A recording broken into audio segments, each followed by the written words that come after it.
The debate has raged for decades. Which conference is the toughest in college football? Many argue it's the Southeastern. Others are sure it's the Big Ten. The Big Ten has produced its share of great players and Heisman trophies, 5 at Ohio State alone, including 2 to Archie Griffin, the only 2-time winner in the 54-year history of the award. But the SEC has also had its share of Heisman winners, 2 from Auburn University, including number 7 Pat Sullivan, a 2-time All-American quarterback who took the Tigers to 3 bowl games from 1969 to 71. And the incomparable Bo Jackson, who in 1985 was voted college football's top individual award. Ohio State and Auburn will represent their respective conferences in today's Hall of Fame Bowl. Coach Pat Dye's Auburn Tigers are coming off an emotional home win against Alabama to claim a share of the SEC title. Tiger quarterback Reggie Slack threw for 274 yards in that game, 141 of them going to wide receiver Alexander Wright. On defense, the Tigers boast 2 All-American linebackers, including sack leader Craig Ogletree. Coach John Cooper's Ohio State Buckeyes had the Big Ten's best offense in '89 and the conference's most efficient passer in junior Greg Fry. On defense, senior linebacker Derek Eisenman led Ohio State in tackles and was voted the team's most valuable player. Today, it's the Buckeyes and the Tigers, a classic Big Ten SEC matchup.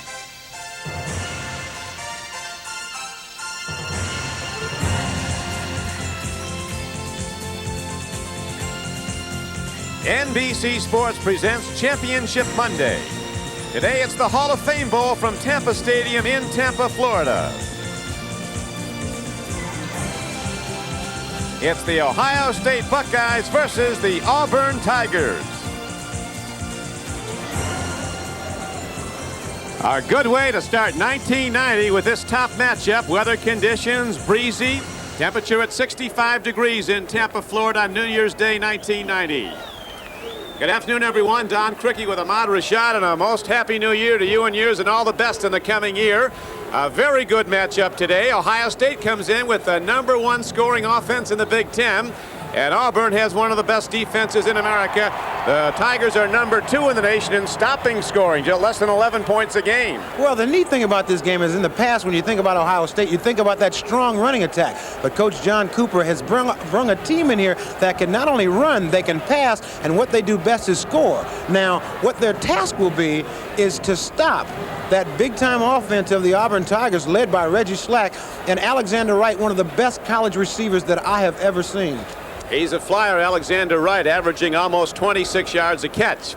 On the sideline today for NBC Sports is Jim Donovan. Jim? Thank you very much, Don, and Happy New Year to you and Ahmad and everybody else. Ohio State feels that they'll be able to run the football today much better than they did against Michigan because their junior running back, Carlos Snow, has been plagued by knee injuries, is as healthy today as he has been at any time this season. With 12 touchdowns, 948 rushing yards, look for Carlos Snow to run wild today, and the Buckeyes will need him. Back upstairs. John Cooper, in his second year as the head coach of the Buckeyes, has turned the program back around, and it's heading towards the top again. Last year, the Buckeyes under Cooper won just 4 games, but right now they're 8-3, going for a 9th win. As Cooper says, Auburn's probably not very happy about losing 2 games, while we're delighted with winning 8. He's been underplaying his team all week. In the local papers, the Buckeyes are a substantial underdog. But Cooper's been very pleased with his team's work this week, and so has Pat Dye. These guys play a game every day in practice. I mean, the Tigers have not come out hitting every day. Well, they talk about intensity. Even when you're around this team in practice, they really play at a high level, and that's one of the things why they win so many football games. They start the game at a very high level, and they don't dip out at all. You talk about Pat Dye. He said, you know what, my players, they don't quit, and they don't let down. They play for 60 minutes. One of Pat Dye's credos, he said, I don't believe in miracles, I do believe in never letting up. Now back deep is Alexander Wright, the fastest player on the field today. A 5-time track All-American, 5 different events over the years at Auburn. Played just 1 year of high school football. Every time he gets the ball, he could take it in. Kickoff by Morrow's a high spinner. Gusting winds will affect play, and here comes Wright for Auburn. He is across the 20. And good special teams play by the Buckeyes takes him down at the 22-yard line. 12-yard return. Here's Reggie Slack coming out to lead the Auburn Tigers at quarterback. Had that brilliant game in the upset of Alabama. James Joseph and Alex Strong listed as the starting runners. We'll see a lot of Stacy Danley also as a runner for the Tigers. Victor Hall, a good blocking tight end. Taylor, an underrated wide receiver. Alexander Wright could go in the first round of the NFL draft. As the Tigers come out, first play from scrimmage. I set in the backfield. Both teams basically run from the I formation, and Slack ready to pump downfield on the first down. He throws a strike, makes the connection out to the 40-yard line. Alexander Wright off the flank, so very quick. Loses the corner and turns in for an 18-yard gain. Alexander Wright has that 4.2 speed, and when you got a player that can run that fast, you got to give him a little room. But watch him work this zone here. Sits down right in the zone. Reggie Slack puts the ball right to him. He's got great hands. I've been watching him all week, and that track moniker is sort of a misnomer because he is an excellent football player who runs great routes, great hands. Well, the Tigers come out pitching. Here's Slack again. He's got to hurry it now as the pocket closes down, and they'll get him back at the 26-yard line. Shreko Zizakovic making the play in the Auburn backfield. A big loss on the play, and it knocks the Tigers back to their 27-yard line. Well, Reggie Slack with a lot of time here. He can't really find a receiver, but as he rolls to the left, it's very hard for him to get in a situation where he can throw the ball. He gets dropped for a 13-yard loss. A right-handed quarterback rolling out to the left, he's got to get a chance to set his feet before he throws the ball, and that just didn't happen there on that play. The Ohio State coaches, is interesting in mind, we're expecting Auburn to come out running, try to establish that. Just as they did against the Tide, Auburn has come out pitching, and here's a handoff to Danley, a 215-pound runner. He's across the 30 to the 31, making it 3rd and long. Rest of the Auburn offense, Bob Meeks and Rob Selby, 2 big tackles. The guards, left guard Ed King is one of the best in America. He is only a sophomore. Hudson's an all-SEC player at center. Rose at right guard. Win Lyle, a top place kicker, and the punter is Richie Nell. 3rd down comes up now for the Auburn Tigers. 3rd down and 19 from their 31. Slack with the deep drop. Stands in. Lets her go long. Downfield to right. And the ball is tipped away. Defended against by Foster Paul, number 22, who is from Sarasota, Florida. So the Tigers try to hit deep and cannot do it after opening the game with an 18-yard completion. If there's any question about Reggie Slack's arm, he put this ball right on target. Just a drop by Alexander Wright. Pat Sullivan, the quarterback coach, tells me that Reggie Slack is one of the best in college football, should be a star in the pros. Jeff Graham runs back to punt and takes it to about the 35-yard line.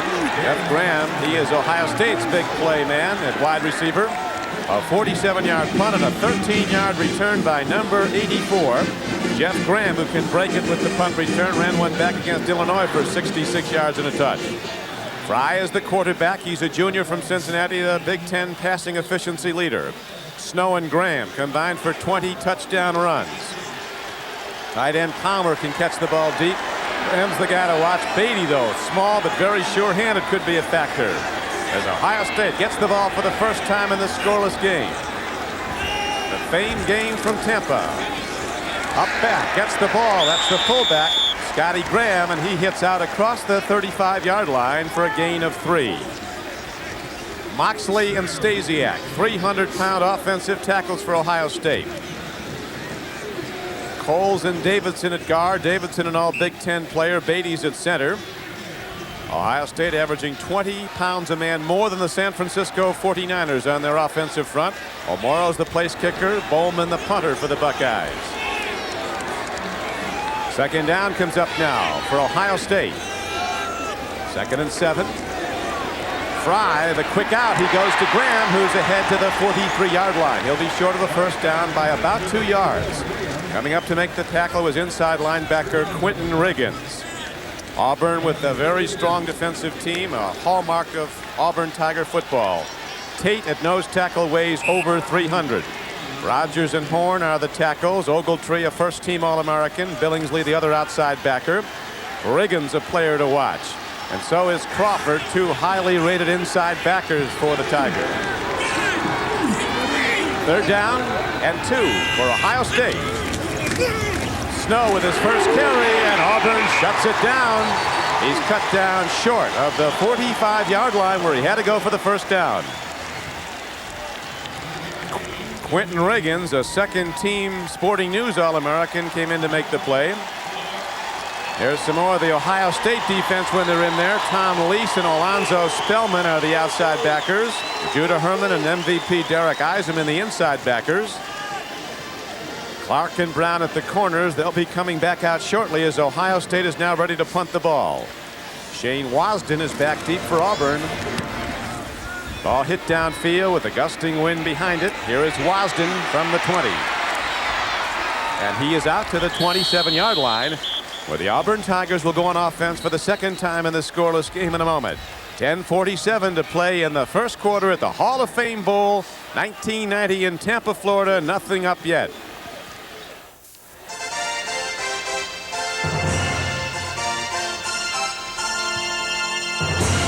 With Ahmad Rashad, this is Don Criqui back at the Hall of Fame game at Tampa Stadium. 70,000 will be in the stands as John Cooper's Buckeyes of Ohio State back in the bowl game for the first time in 3 years. This is Cooper, as we mentioned, just second year. Pat Dye, bowl teams every year at Auburn. He's been there 9 years. This is his 8th bowl team, 8 in a row. No score now as Auburn has the ball for a second time, and Reggie Slack now goes to the run. This is the quickest Auburn back, almost breaking it. Darrell Williams, a freshman they call the Electron. 5'9", 190. He's looked the best in practice this week, according to Coach Pat Dye, so he could get a lot of carries. Gain on the play of about 4, 2nd down and 6 for Auburn. Tigers came out pitching that first series. Ahmad hit the big one on 1st down, then couldn't do it. They figured that at some point in time they got a chance to run by some people, so they won't hesitate to throw the ball deep. Here's Slack standing in. Great arm strength as off the back foot he fires a bullet downfield, and on the out pattern makes the connection out to the 35-yard line to Greg Taylor. Denny Clark 7 defending on the play. Reggie Slack here showing that tremendous arm strength. He had to repump here, but you see Greg Taylor, number 16, just standing over there by the sideline. This ball comes on a line, makes a fine catch as he's nailed by Denny Clark, number 7. Takes a lot of concentration when you know you're going to get hit just about the same time you catch the ball. Auburn with 1 first down in the game. Ohio State with none, and Danley trying to cut back is tripped up at the line of scrimmage. It was 3rd and short. He might have enough. As we go back to the sideline of Jim Donovan. You mentioned about John Cooper getting his team back in the bowl picture. He wants to keep them there too, so recruiting's a big tool. 10 minutes before this team came back out onto the field after their pregame warm-up to start this game, he was on a cellular telephone calling up all his top recruits saying, hey, we're just moments away from playing a New Year's Day bowl game. We'd love to have you here in the next 4 years. So they're always recruiting, Don. Well, he's hoping to get 2 great ones from Cleveland, 2 backs. Big thing we have to do, he says, is keep the great Ohio players in Ohio. Coach Schembechler's come across the border a number of times in recent years. Brought some of the good ones up to Michigan. Well, John Cooper has really brought a great program to Ohio State. I think most of the kids really enjoy playing in this program. Very diversified football team. He's a winner. Spent 3 years at Arizona State before coming to Ohio State. On the rollout, Slack takes a deep drop. The blitz against him. He stands in, and the ball is lost at the 45-yard line of Ohio State. Greg Taylor coming back at the ball. They talk about Slack's courage, that he'll stand in against the toughest rush and wait till the last 6 seconds, get rid of it, and then take the hit. Even though he's a great athlete that can run the ball, he will stay in there and wait to the last minute. Here you see Greg Taylor, who's wide open, and Slack puts the ball right to him. Now, in watching him in practice, they didn't drop any of these balls. All of a sudden in the game, it's more important to catch him today than last week during the course of the week. Pitch back, free ball on the field, and Danley, number 32, who is trying to run with it, falls on his own fumble. But that'll bring up 3rd down and long as the ball is positioned back inside the Auburn 35-yard line. This is an easy pitch to Reggie Slack to Danley. Danley mishandles the ball. Maybe he had his head looking up trying to find some blocking and does the smart thing by just falling on the ball, making sure they keep possession of it.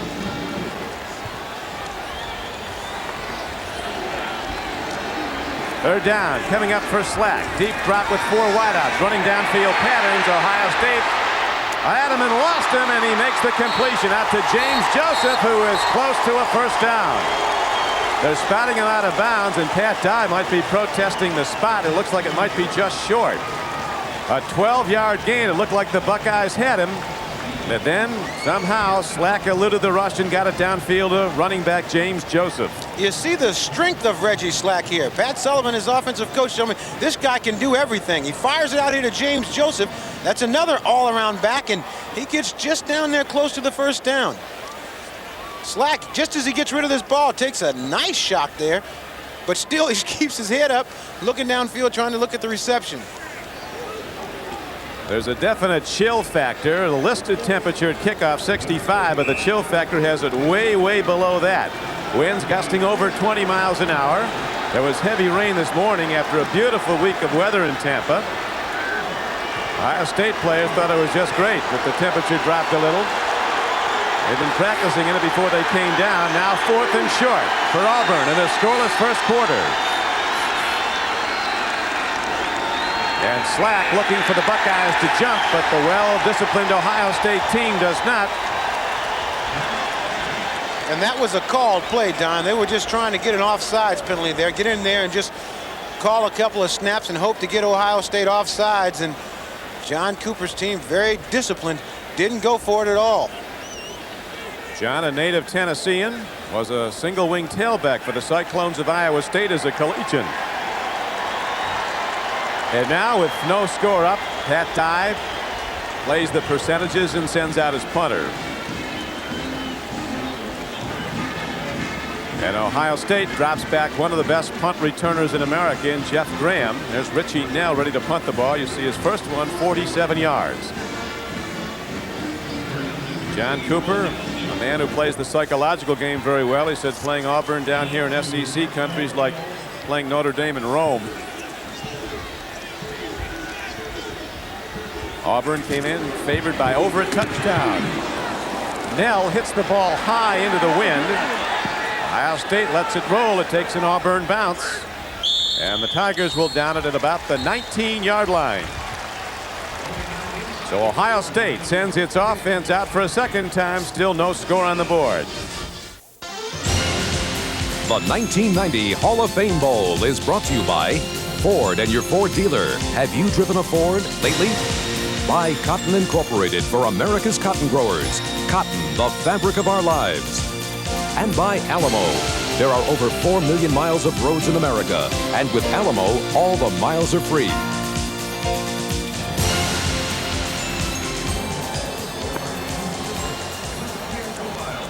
Back at the Hall of Fame Bowl in Tampa Stadium. Only meeting was back in 1917 between the Buckeyes and the Tigers. That one was played in Montgomery because a number of soldiers from the state of Ohio were stationed there getting set to go to World War I, the Great War. They staged a football game for morale, and they played to a scoreless tie. Not much form chart to go on this year, neither team with a common opponent. See Ohio State's Big Ten rankings, #1 in offense, scoring offense, rushing offense. And the man coming out to direct it is the pass efficiency leader, Greg Fry. First down play, nothing game. Ohio State second possession. Play fake. Downfield throw. Graham is open and he's on the run. Jeff Graham, the fastest Buckeye, is on the run. He could take it the distance. One man has an angle on him. And Graham is knocked out of bounds by Eric Ramsey down at the 11-yard line. Bobby Olive, the other wide receiver, with a terrific downfield block. Ohio State freezing the Auburn linebackers with a play fake, and Fry firing that bullet. And it's now positioned downfield for a 68-yard gain. We came into this game talking a lot about Alexander Wright of Auburn, but Ohio State has their game breaker in Jeff Graham, who they liken to Chris Carter, who now plays for the Philadelphia Eagles. You watch him run a nice route, catches the ball, and is off to the races. So the Buckeyes. Great block by Bobby Olive. Yeah, that freedom. Ohio State challenging for the first score of the game. The underdog Buckeyes at the 13-yard line. Handoff to Scotty Graham, and he takes it down inside the 5-yard line, down close to the 2. Those huge Ohio State blockers, Stasiak and Davidson, blasting open the right side of the Auburn defense, a huge overmatch in size. Graham, you see his numbers, 924 for the season, but more impressively, 5 for a carry. And to get 900 yards from a fullback position is awfully tough. He's only got about 3 plays. He is a very explosive fullback who is a natural tailback. And he's also a terrific blocker. They call him the snowplow because he clears the way for Carlos Snow, who's the eye back as they go to Graham again. Straight down, and a knockdown is made on a 2nd down and 1 play, and it looked like Auburn shut down the run for no gain. But the Tigers now backed inside their own 5-yard line with 7:30 to play in the first quarter of this Hall of Fame Bowl. John Cooper and the Buckeyes threatening to take the lead. You see the numbers. 2nd in the nation is this Auburn defense in points allowed, less than 11 a game. They take a lot of pride in their defense. Their spiritual leader is number 41, Quentin Riggins. They're saying now nobody runs a sweep on Auburn. You got to take it straight ahead to gain ground running. 3rd and less than a yard. Here's the quarterback running a sweep, and Fry is down to the 1-yard line. Didn't get in, but he gets a first down. So Fry, the quarterback, runs the option, keeps, and gets down to the 1-yard line. And Ohio State will have it point-blank range, 1st and goal from the 1.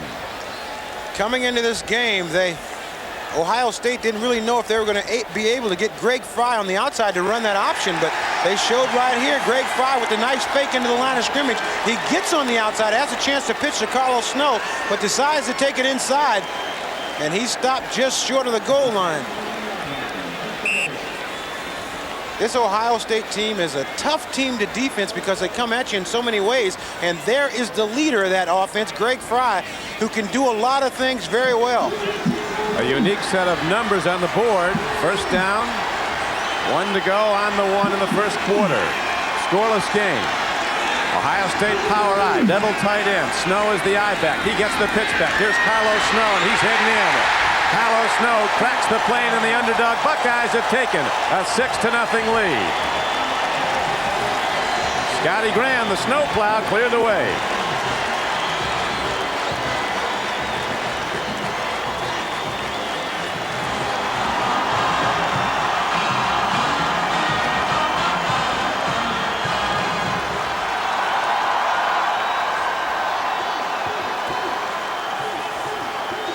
The big play, the 68-yard pass play from Fry to Jeff Graham. And now this guy sets up with that. He's got that Pee Wee Herman. Extra point is hit up and good by Pat O'Moro. And Ohio State has taken a 7-0 lead over the favored Tigers of Auburn. Pat O'Moro, just sort of a strange little setup there with the Pee Wee Herman look. But here's another look at the touchdown. Carlos Snow takes the deep pit from the eye position and just powers it in for the touchdown.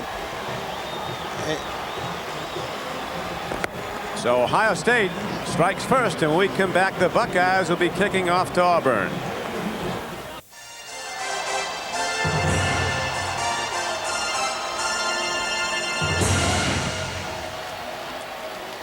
Ohio State has just gone 80 yards in 5 plays. The big hit, the 68-yard pass play that got them down close.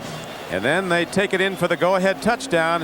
And it's Ohio State 7, Auburn nothing with 6:50 to go in the first quarter. Carlos Snow in the end zone, a touchdown maker.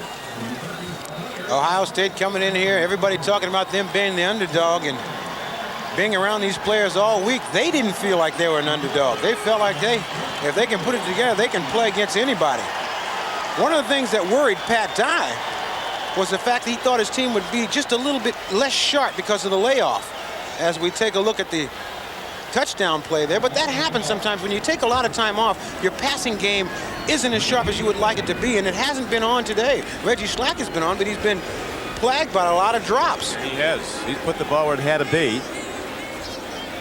Very interesting the way the two teams prepared, though. Ohio State's practices much more laid back. Good work ethic, but Auburn's, I mean, it's almost like war at practice every day. It really was, but Ohio State, they put their tough practices in while they were in Ohio. And once they came down here, they sort of laid back. On the other hand, Auburn came down here and they did their tough practices here in Tampa. Amaro hits a high spinning kick downfield. Alexander Wright takes it across the 30, and there he goes. The kicker has a line on him, and he's finally knocked out of bounds at about the 39-yard line. What a burst. They say he runs a 4.25 40. An All-American trackman, number 18. And he kicked into that high gear and just rocketed through the Ohio State coverage. 45-yard return. He can flat out fly, Don. Here he finds a crease and turns his speed on, and he's through that line before you know it. Now he's off and running, and this is just a fine play by Ohio State to keep him from going all the way. The kicker, O'Morrow, got him. But the Tigers have good field position now to start their third drive. 40-yard line of Ohio State. Hand off to Danley, and Ohio State comes striking, knocks him down for a gain of only 1 yard. Now back to the sidelines. Here's Jim. Thanks, Don. It's pretty rare these days to see a head coach not wearing headphones plugged into his coaches upstairs. Pat Dye doesn't. He has a graduate assistant coach, Tim Beckman, who handles wearing the headphones for him.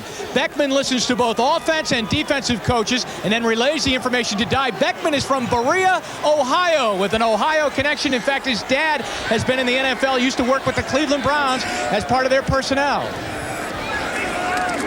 Right now, it's Auburn going to the run, and Danley breaks it inside the 30. And Stacey Danley, a 6'3", 215-pound runner, takes it down to the 28-yard line. Just behind Jim Donovan was Pat Sullivan in the orange sweater, who is the Heisman Trophy winner. And Pat Dye is quarterback coach, 71 winner of the Heisman. An 11-yard gain on the play. There's Pat Sullivan. He was a great quarterback. And all these, Reggie Slack says he owes him everything because he's the guy that really gets him going, taught him how to play this game. High back, Danley running hard again off the right side. Rob Selby, the right tackle, and Victor Hall, the strong tight end. They list him at 220. The Ohio State player said he used to be 220. He's got to be 250 now. Buckeyes put the real numbers on those front line people, and they're all up around 300 in the offensive line. Auburn tends to list perhaps a little bit less than they are. The matchup between strength and quickness right now, it's dead even. All over there. 5:11 to go, first quarter. Buckeyes lead 7-0. Handoff on a delayed draw goes to James Joseph, and he takes it inside the 15-yard line. So Auburn now eschews the passing game they came out with and runs the ball very well. James Joseph is just a big, tough, do-everything back. He's the kind of guy that sets the tone for these running backs. He reminds me a lot of Stanford Jennings up at the Cincinnati Bengals because he can do everything. He knows all the positions. He can play fullback, tailback, and he catches the ball well out of the backfield. He was a first-team high school All-American, James Joseph, at Phoenix City up there in the Chattahoochee. Here's a pitch back now. Joseph runs again inside the 10 and down to the 8-yard line on a first down carry. The Auburn Tigers are now threatening to score a tying touchdown. Joseph's had some nagging injuries. He averaged just under 5 yards a carry. He was Auburn's #1 rusher this season with almost 850 yards. He's a guy they say will play tough. It's hard to get him out of that lineup, but he makes all the right decisions here. He just takes his pitch back here, makes a nice cut up inside the end, and then just barrels ahead for extra yardage. Mark Pelini, the free safety, made the tackle. Pitch back again. Auburn goes to the run. Danley with a cutback, and look at that pop. Alonzo Spellman, number 99. He's a freshman from Mount Holly, New Jersey. 6'6", 265 pounds, a linebacker. Personal foul is called on the hit. I'm telling you, Alonzo Spellman put helmet on Danley that time.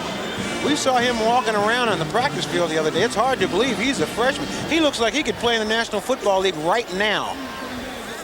So he doesn't have to play. You could just stand him out here. He's going to scare somebody. He'd be the guy I'd let off the bus first. Dead ball foul. Late hit defense. Penalty half the distance to the goal line. First down. got a late hit penalty here. You watch Danley cut back up inside. He gets tripped up a little bit here, but boy, what a hit by Spellman. Yeah, and there you can see the late hit right there. Zach Dumas coming in way late on top of that pile. So Spellman made the big play for the Buckeyes. Dumas made the bad one, and now the Tigers are challenging. Slack on the rollout. He can run it. Throws to the wrong side of his receiver. Foster Polk trying to go for the ball. They tell me that Reggie Slack is the type of quarterback that never gets ruffled or rattled. There you see the fake into the middle of the line. He's got him wide open, just throws this ball a little bit behind him. But there was an Ohio State defender between the quarterback and Chris the receiver. Gray, 86, the tight end, was wide open, but Slack couldn't get it to him. Tigers go to the run. Ohio State shuts it down at about the 3-yard line.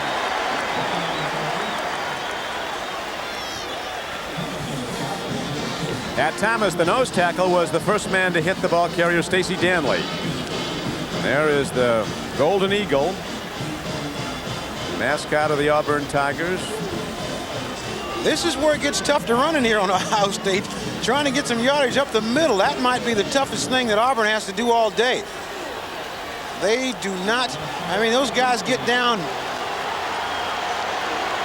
Ninth play of the drive coming up now.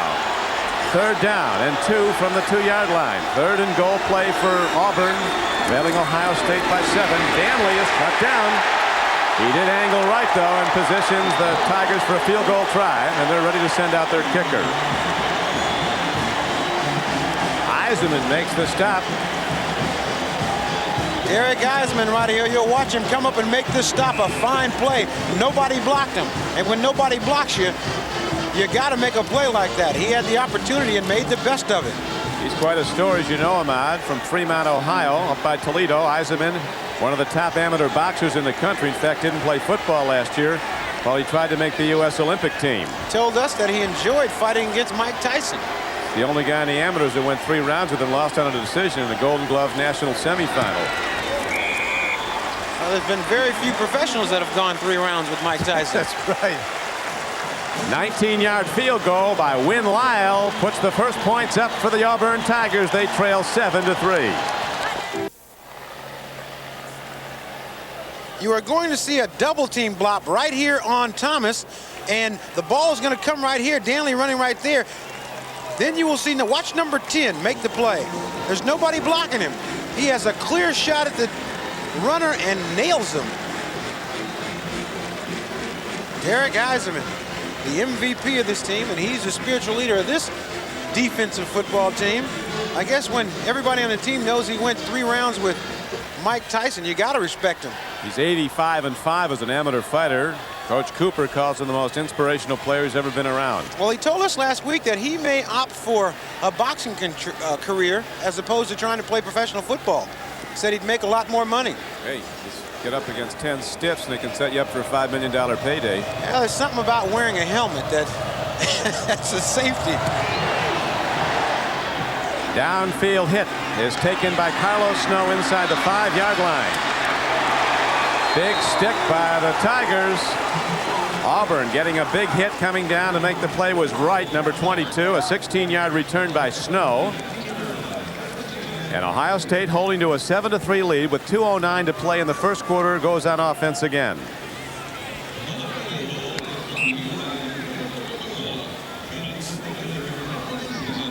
Championship Monday on NBC. Coming up next is the Fiesta Bowl from Tempe, Arizona. The Florida State Seminoles against the once beaten Nebraska Cornhuskers. And then it's on to the Orange Bowl in Miami, where Colorado goes for a first national championship in a perfect season against Notre Dame. End up. Ohio State straight at the Auburn defense, and on the first down carry, the ball is out to about the 22-yard line. Carlos Snow was the runner. This Ohio State team, they like to use that sprint draw. They line up Carlos Snow deep in the backfield, hand it to him deep, and then let him pick a hole. He's so quick that he can run that ball, you know, 1 of 3 different places. He can go off tackle, take it back to the other side, but he is extremely quick as well as being fast and picks the right hole. John Wilson was the defender who got him. Second down and 7 now for the Buckeyes out of the I set. Fry play faking. Last time he did this, it was a big hit downfield. Here's another one, good for a first down to the 35-yard line. First down, Ohio State. Jeff Graham, who was on the receiving end of that 68-yard play that set up the game's only touchdown, makes the reception there, good for 13 yards and a first down. Barlow made the tackle for Auburn. As a college receiver, you really got to know how to play the zones. You see Jeff Graham here just run a stop pattern, and Greg Fry is a guy who doesn't have a big league arm, but he's so smart. He throws the ball extremely well. In order to play quarterback, it's not necessary to have an arm that you can throw the ball 90 yards. You just got to throw it to the right place. Graham having a good day, Ahmad. 3 receptions for 86 yards. Here's Fry looking to pitch again. Swings it out. He's got an open man on the run. It's Carlos Snow beating the defender. He's inside the 40, and finally Riggins knocks him out of bounds. They'll spot it at the 35-yard line where he stepped out. But Fry, play faking, is freezing those Auburn linebackers in the whole coverage. And that resulted in a 29-yard gain as Fry has been on target every time he's thrown the ball. He is having a fine football game so far. Nice fake here to Snow, who releases inside, then takes it right out to the flat. Makes a great catch here, but he's run down by Quentin Riggins. A lot of people thought that maybe Quentin Riggins, number 41 there, might not have enough speed to play in the National Football League, but he showed it right there by running down Snow. Greg Fry, the quarterback, has now thrown the ball 4 times for Ohio State, has completed all 4 for 113 yards. This time they go to the run. Ohio State comes in averaging 4.9 yards per rush. But Auburn's very good at shutting down the run. Ohio State with a great offensive game plan. I mentioned earlier, it's very hard to set up on these guys because they're giving you so many different formations. And what they do in the huddle, they call 2 plays. And when they get to the line of scrimmage, if there's an audible, it's only 1 play. So everybody knows what that play is. They're getting the right play against the right defense so far almost every time.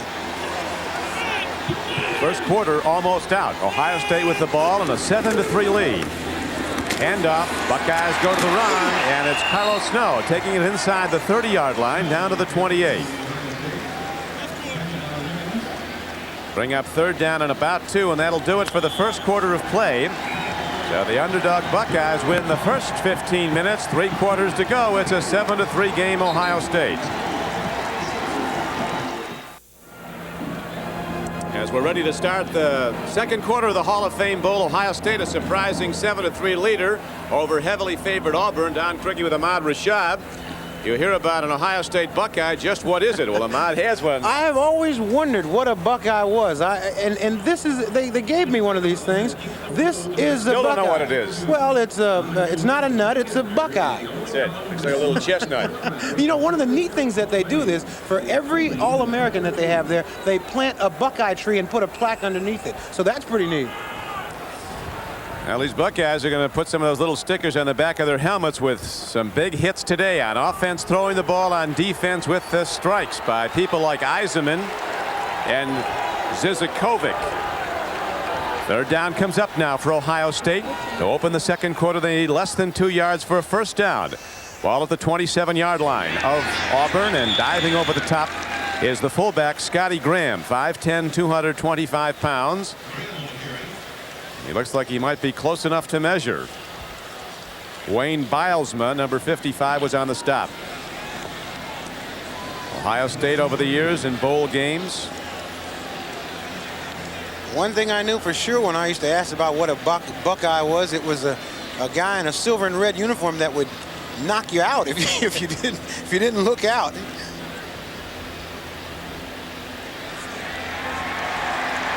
By the nose of the ball, Ohio State gets 4 new downs. It would have brought up 4th and inches, but they get there, so Coach Cooper has to be well pleased as Coach Dye sees one of America's best defenses giving up a lot of yards early in this game. One thing about Pat Dye, who was a co-captain at Georgia with one of my old friends, Fran Tarkenton, he will never give up. He gives his team the feeling that they can always win a football game. What did Tarkenton tell you? That's why he became a scrambler? Because the Pat played guard. On the rollout, Fry takes a look, firing on the run, and again Graham comes down with the ball. Jim Coletto, the offensive coordinator for Ohio State, has been saying all week, this guy is a big-time player. Jeff Graham, a junior from Dayton, Ohio. And this is just an out ball. Graham makes the cut. Now this is where he makes the play. He goes up high for this ball. He knows he's got a defender behind him, but great hands. Pulls it down. Protects the ball. Great play by Jeff Graham. They're working on Corey Barlow. He was the corner trying to defend against Graham there. Graham's up against him again as Ohio State has another first down and a 7-3 lead early in the second quarter.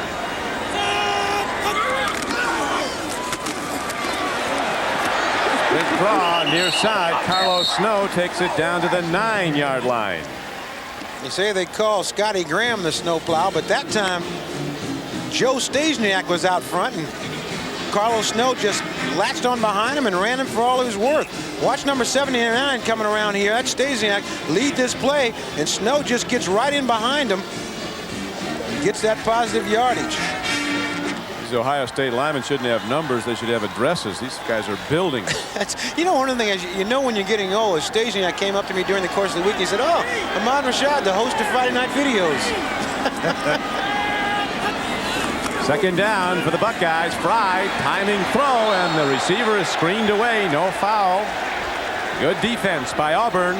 Greg Beatty coming off the right flank was trying to make the play. Let's go back down to Jim Donovan. Jim? All right, thanks very much, Don. If you notice, Greg Fry wears one of those shields with kind of the smoked visor in front of his face mask. I have one here that's clear. The reason he does that, Ron Hudson, their quarterback coach, doesn't want the defensive backs to be looking into his eyes. When we talked to Quentin Riggins of Auburn yesterday, he said that could be a problem because we really do like to read the quarterback eyes, and Fry's been throwing the ball well. They're not reading his eyes. As a receiver, every time I've noticed a guy trying to look at the quarterback's eyes, I'd run right past him. I tell you, Auburn, that's right. Better start reading the receivers here because this Graham's eating them up. Fry, deep drop, fires a strike. Touchdown, Ohio State. As the Buckeyes are in the end zone again. Brian Stabline, a freshman receiver, number 88, comes in for the first play of his career, at least in the bowl season. And Fry throws a strike to him. He's uncovered.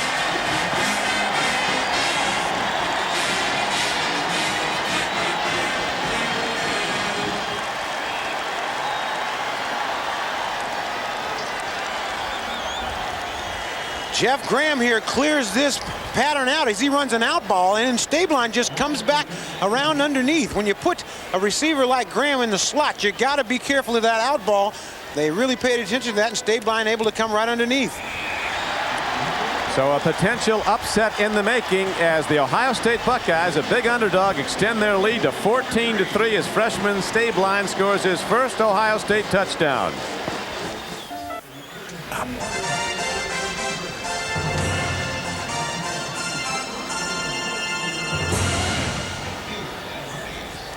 Back at one of the fastest growing cities in America, Tampa, Florida, and there is Brian Stabline, a freshman from Erie, Pennsylvania, who just scored. He's having a good New Year. You know, I like this college excitement. I like when, you know, it's just the excitement in the air and guys getting crazy when they score a touchdown like that. This is really exciting. And there's the guy who's made it all possible. He's 6 for 7, 135 yards. Greg Fry having a great game. He was the Ohio Offensive Player of the Year at Xavier High School in Cincinnati. Threw for almost 500 yards in one playoff game against Moeller High. Moeller won the game. He has just been spectacular. Every ball he's thrown has been right on the money. We're going to be going to Miami, Florida shortly for an update on the upcoming Orange Bowl. Tonight's national championship matchup with unbeaten Colorado going for a first national crown against once beaten Notre Dame.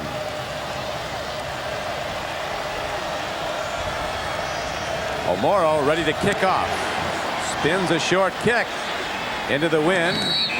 And Cooley without any problem. The ball is fielded by Russell. And now while we have a moment, let's go to Miami, Florida, and to Bob Costas. Bob?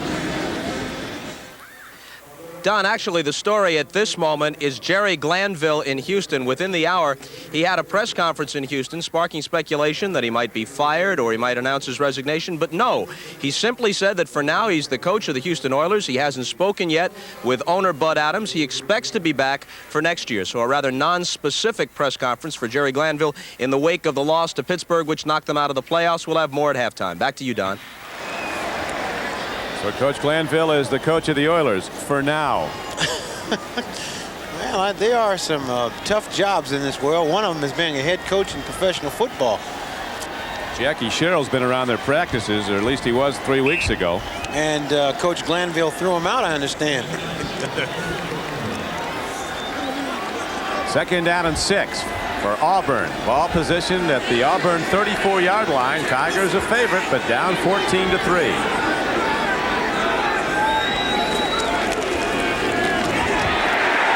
State hitting hard. Steve Tovar, a freshman from Elyria, Ohio, 58, who's really come on, and 90 Rich Frimmel also on the stop. One of the things that Ohio State, or a lot of people around this game, thought that Auburn was going to be too quick for Ohio State. But with the quickness of guys like Steve Tovar, 6'4", 230 pounds, I think they're matching up quickness for quickness here. The Ohio State defense has really played a big game. Cooper was afraid they'd be overmatched, and he wanted to keep his offense out for a sustained drive to keep his defense off. Slack, out ball, and there is the biggest hit maybe of the 1989-90 bowl season. Danley down as he was struck by Zach Dumas. Zach Dumas, a fellow that came to this university as a running back and said, you know, I don't like to get hit. What I like to do is hit people.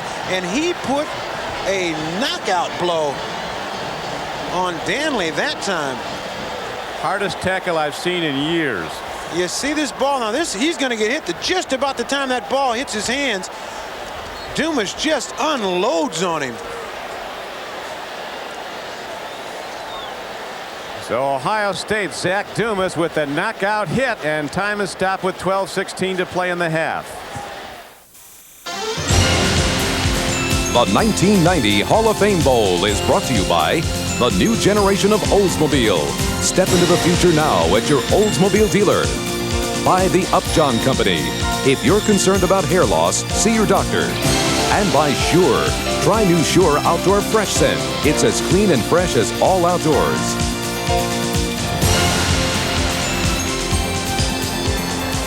Good news, Stacey Danley's up and okay. In fact, he got a big ovation as he ran off the field after he was shot with an elephant gun.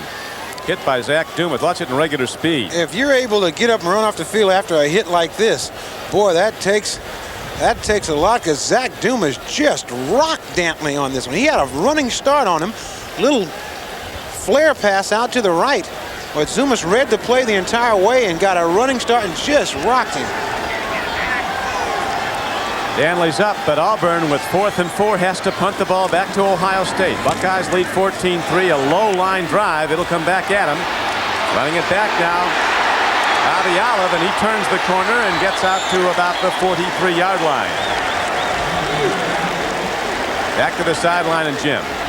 Don, a tremendous hit by Dumas on Stacey Danley. You can see him right here. Danley, they just say just had the wind knocked out of him. As you said, it was amazing to see him up and running okay, but he is okay and very, very coherent of where he is and knows that he took a wicked hit from Dumas. That's it here from the Auburn bench. I'd say he's some guy if he knows he took that hit. Most people would come to about Wednesday. That football's a tough game.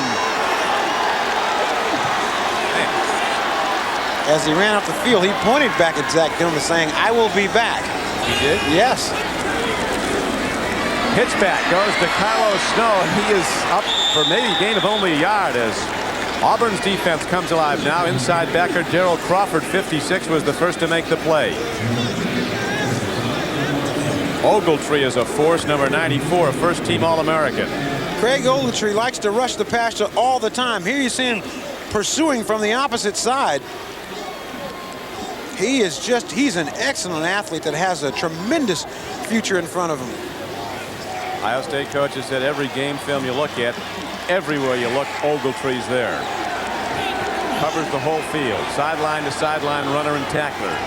2nd down and 8 comes up for Ohio State. Fry with a straight drop. Big rush from Ogletree. He gets it away. Screens it to Carlos Snow.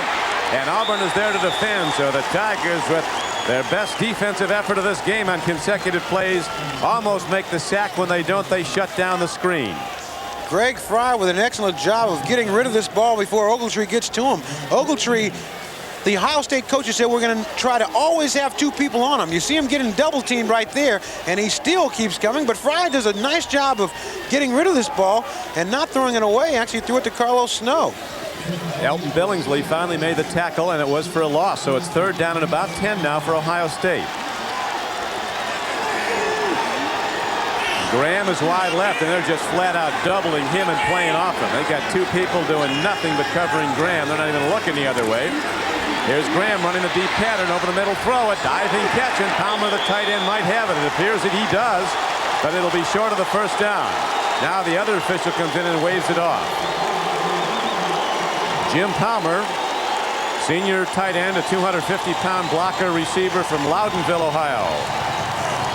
You see Fry firing this ball over to Palmer, and Palmer sticks that right hand down, and it appeared that he made the, well, the ball hits the ground. That's not a reception. And the official right there to call it. And here's a high snap. But the ball is punted away. Hit downfield by Jeff Bowman of Ohio State. Going back for the ball is Sheen Wasden. He lets it roll, and the Buckeyes will down it at the 8-yard line. So Auburn gets back the ball, but the Tigers are a long way from the end zone. 10-12 to play in the 1st half.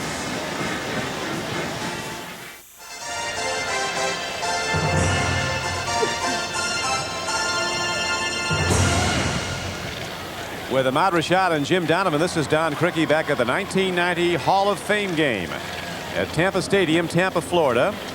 There was rain this morning after a beautiful week of weather. Winds have come up. They've died off a bit now, gusting as high as 20 miles an hour. But through it all, junior quarterback Greg Fry has been on target for Ohio State. Auburn trying to get its offense going, and they do on this running play. A 1st down carry by James Joseph, and he has the ball out across the 15-yard line to the 17, where he's tackled by defensive end Rich Frimmel. This Auburn team is going to have to try to run outside the tackles. Every time they've tried to run inside, Ohio State has just snuffed them. Joseph taking that ball just a little bit wide of the tackle now. They've got a little bit something going, got a little room to move now. 2nd down and 2 now for Auburn. Ohio State in the lead, 14-3. 9:35 to play in the half. Ohio State putting a lot of helmets on the ball carrier, and always one of the lead tacklers is number 10, Eisenman, their MVP. Back down to Jim. All right, Don, I want to introduce everybody to Eric Ahmad Rashad Ramsey, the son of Eric Ramsey of the Auburn Tigers, sitting in his mom's lap, Twalita Ramsey. All right, Twalita, tell us, and Ahmad, look at he's commenting right there on your performance so far today. Tell us why the name Eric Ahmad Rashad Ramsey. Well, I just had so much respect for Ahmad Rashad, and I thought he was a great athlete, and not only that, but a very intelligent person, and I just like him a lot. All right, well said. They say it's the name of the 90s. Yes, I love it. We'll second all that. We have another Ahmad Rashad. We have one in the booth, and we have a young Ahmad Rashad, son of Ahmad Rashad. Just short of the 1st down. So a new back comes in for 3rd and short. I'm very honored by that. I think that's very nice. My intelligence never in question. Start a whole new trend. You could be everywhere. That's like Elvis. We're everywhere in the stadium, that's for sure. And a cute little kid, huh? Oh, he's dapper. Awesome in practice. He's a funny little guy. Very dapper. Got some speed. He was running all over here. Ohio State on a 3rd and short play comes very close to turning it back. We'll see what the mark is.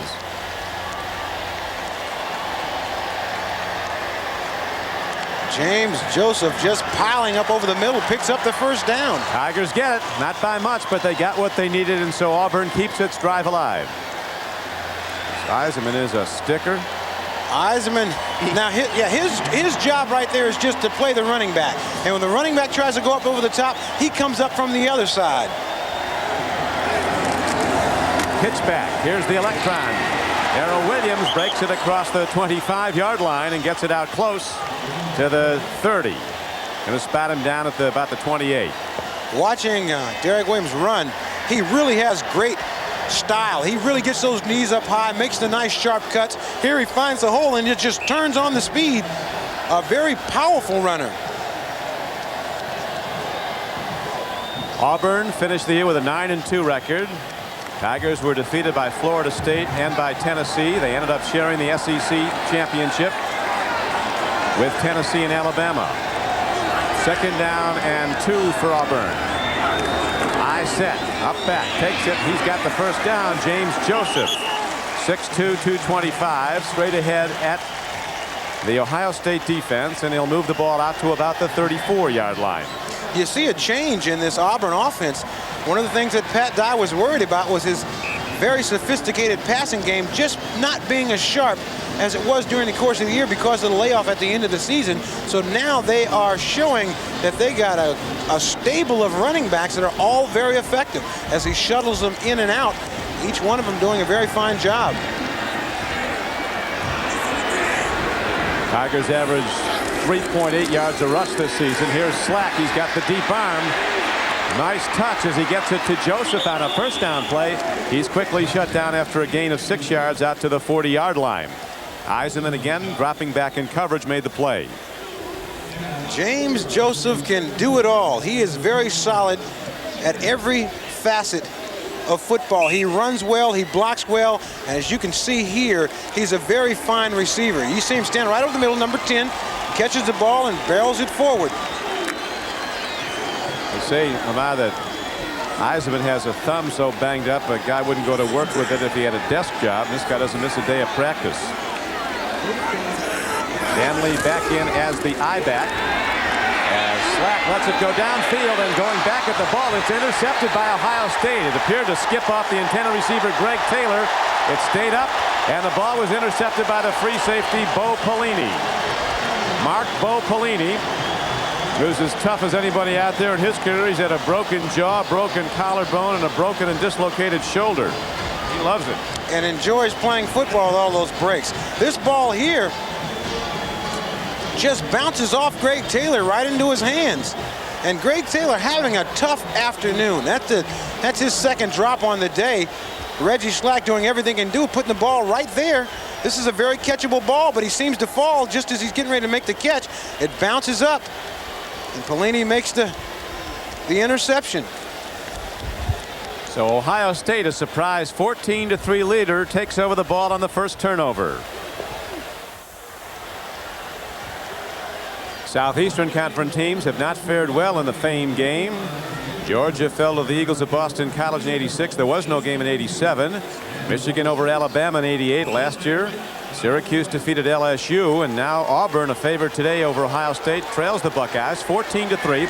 As you see, 6:52 to play in the first half on Championship Monday on NBC Sports. And here to the Fiesta Bowl, Florida State, Nebraska, from the Fiesta Bowl to the national championship game at the Orange Bowl. Fry hands off to Graham. Again, they go to that sprint draw, and Graham, a blocky little back at 5'10", 225 pounds, with a stutter step move, gets ahead for close to 10 yards before the strong safety, Dennis Wallace, number 30, knocked him down. And Scotty Graham is a load. He takes his inside handoff here, takes off outside half. He's got Snow leading the blocking for him this time, turns it upfield, and just powers down the field. This is a great tandem here between Snow and Graham, both of them over 900 yards. This Snow is a team leader, top student, top blocker, top carrier, gives it to you every down. Now he runs it again and bangs ahead for the first down for the Buckeyes out to the 47-yard line, where Domingo Anderson knocked him down. The Buckeyes have had some great fullbacks over the years, and Scotty Graham is going to go down as another one of them. Rockington, they've had some great backs. 5 Heisman trophies there. Jim Otis. I've had an opportunity to play with Jim Otis in St. Louis. Everything he owned had J.O. on it. J on his license plates, on his ring, on his necklace, on his ties, on his shirts. Proving he's a top bat.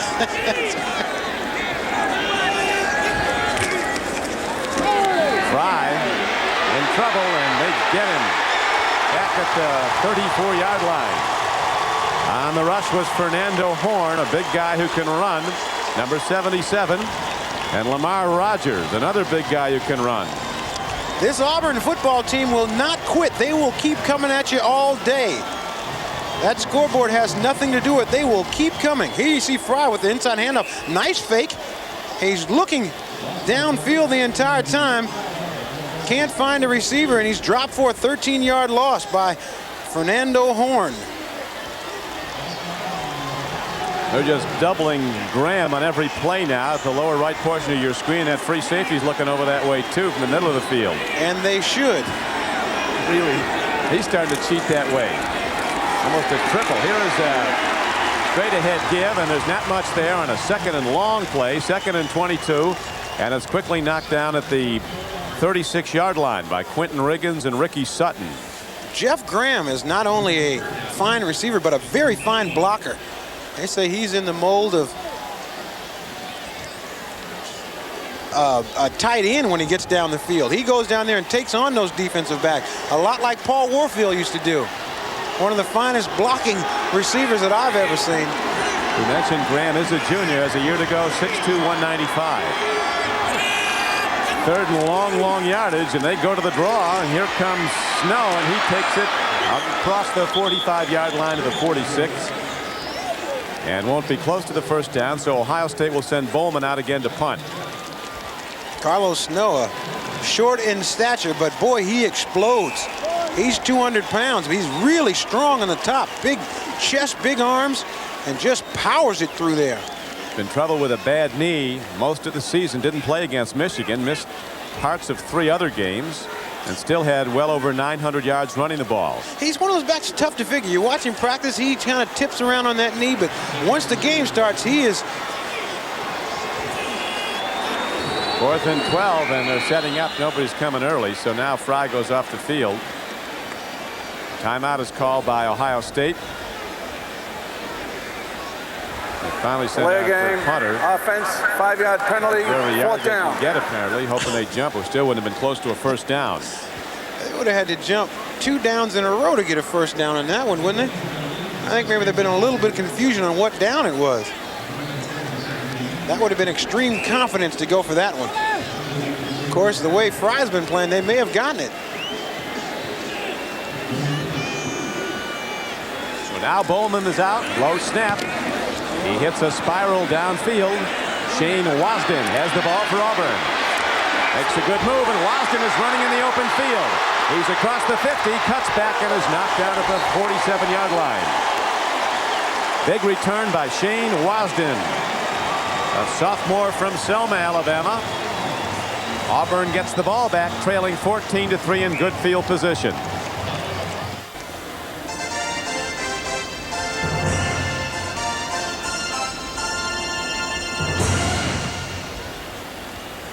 That was the scene on Saturday. It's gotten a little chillier today. As watch Wasden's punt return here, a 30-yarder. Shane Wasden is a big play player. They say he was born orange and blue. His dad played for Auburn in 1957, but every game this year he has made a big play, and he starts out by having a big play right now. That punt return is a new Hall of Fame record, I think 30 yards. Yep, 30-yarder, Hall of Fame record.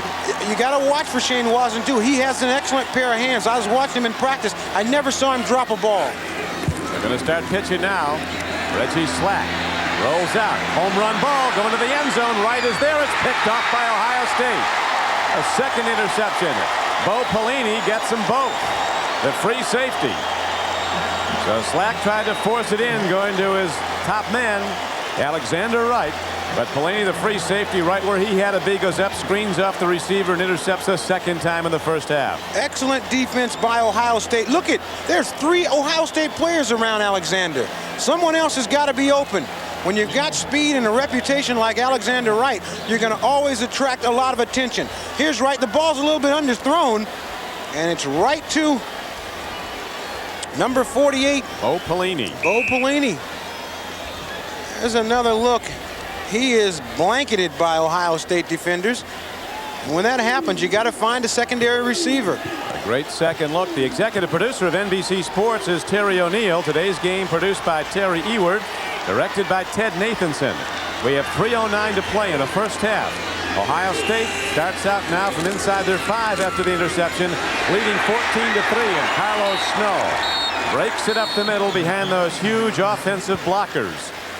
Tim Moxley, the right tackle for Ohio State, is 6'7", 310. This is just a deep handoff. This is that sprint draw where they let Carlos Snow pick his hole. And as I said earlier, he always picks the right hole. Reminds you a lot of another former Ohio State running back, Archie Griffin. Same size, same kind of ability. Arch is here, an associate athletic director at Ohio State now. Second and short, about a yard. Ohio State back to the run. First down carry as Graham takes it straight ahead. Darrell Crawford tackled him, mentioning Moxley Ahmad, who's 6'7", 310. John Cooper said of him he was born on July 7th, 8th, and 9th.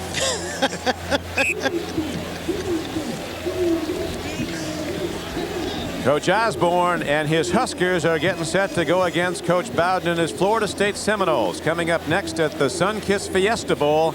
And then unbeaten and top-ranked Colorado goes against the Fighting Irish of Notre Dame in the Orange Bowl, the national championship game in the Federal Express Orange Bowl tonight on NBC Sports. Championship Monday. Right now, Ohio State standing tall over favored Auburn. Buckeyes leading 14-3 with 1:55 to play in the first half. Barlow makes the play. Snow and Graham, that tremendous 1-2 punch. They got similar statistics on the day. Snow 10 carries, 37 yards. Graham 8 carries for 32 yards. They like to run that little quick pitch into the short side of the field, hoping that Snow can find a little crack, use his speed, and break it for the long one. Hall of Fame records in abundance here. Pelini just tied one with his second interception. Slack having trouble finding downfield receivers, while Fry on offense now is really hitting the mark, but they're going to look to run the clock with second down and 10. They go to the run and take the ball out to the 17-yard line. Game clock down to 1:45 and running.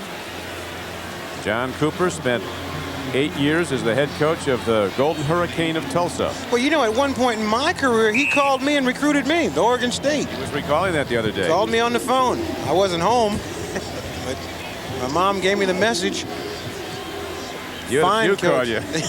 That's fine coach. Tell you one thing, if you're the opposition and you talk to him, you're liable not even to show up. He'll have you thinking these guys are going to come in on crutches. And he certainly did downplay his team. And Carlos Snow looking to go wide, as the Ohio State coaches said and now have it proven to them again. You don't run sweeps on Auburn. Nobody does. Quentin Riggins and Frankie Stankunas ran it down. That's Stankunas, 29.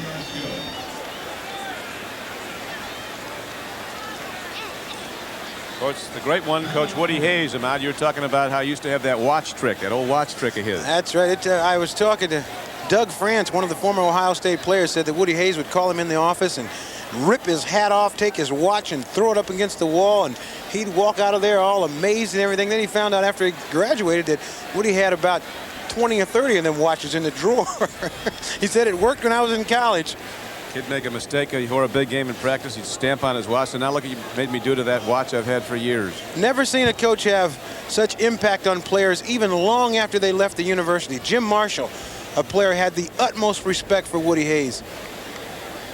Not many coaches have done as much for their former players as Coach Hayes did over the years. Certainly did. He's one of those coaches that you love to play for him and you hate to play against him.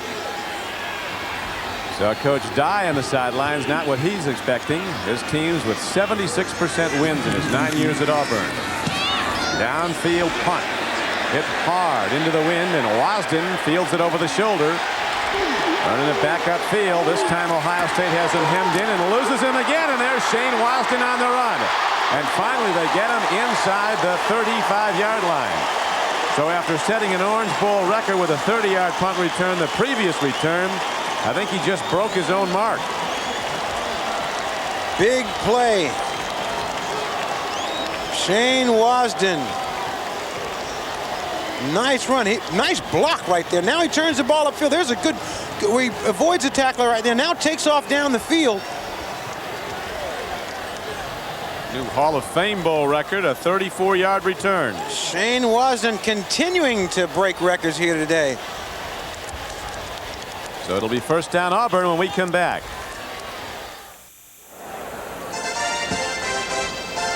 The Hall of Fame game, 1990. It's the Big Ten versus the SEC. Ohio State in front of favored Auburn, 14-3. Auburn has had problems with its downfield passing game. It looks like Slack might have to go to more of a possession passing game, some shorter routes. Well, the thing they've been successful at is running the ball outside the tackle. One of the things you don't want to do is get in a situation where you got to throw desperation passes to Alexander Wright, because he has been covered very well by the Ohio State defenders. Yeah, they've pretty much taken him out of the game after that 18-yard reception to open play. Swing pass to James Joseph.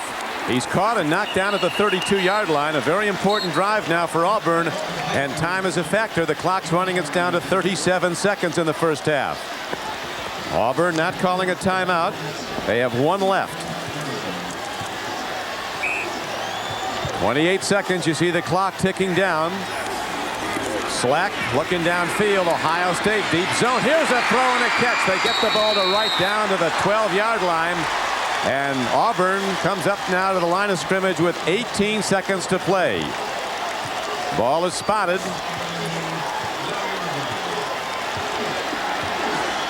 They say Reggie Slack is at his best in pressure situations like this because he is unflappable. Clock starts. Slack fires. Open man. Touchdown Auburn as he gets the ball to Greg Taylor. So 5'8" Greg Taylor goes up and comes down with the ball in the end zone, and Auburn is right back in it with 11 seconds to play in the first half. It's a 14-9 game, Ohio State.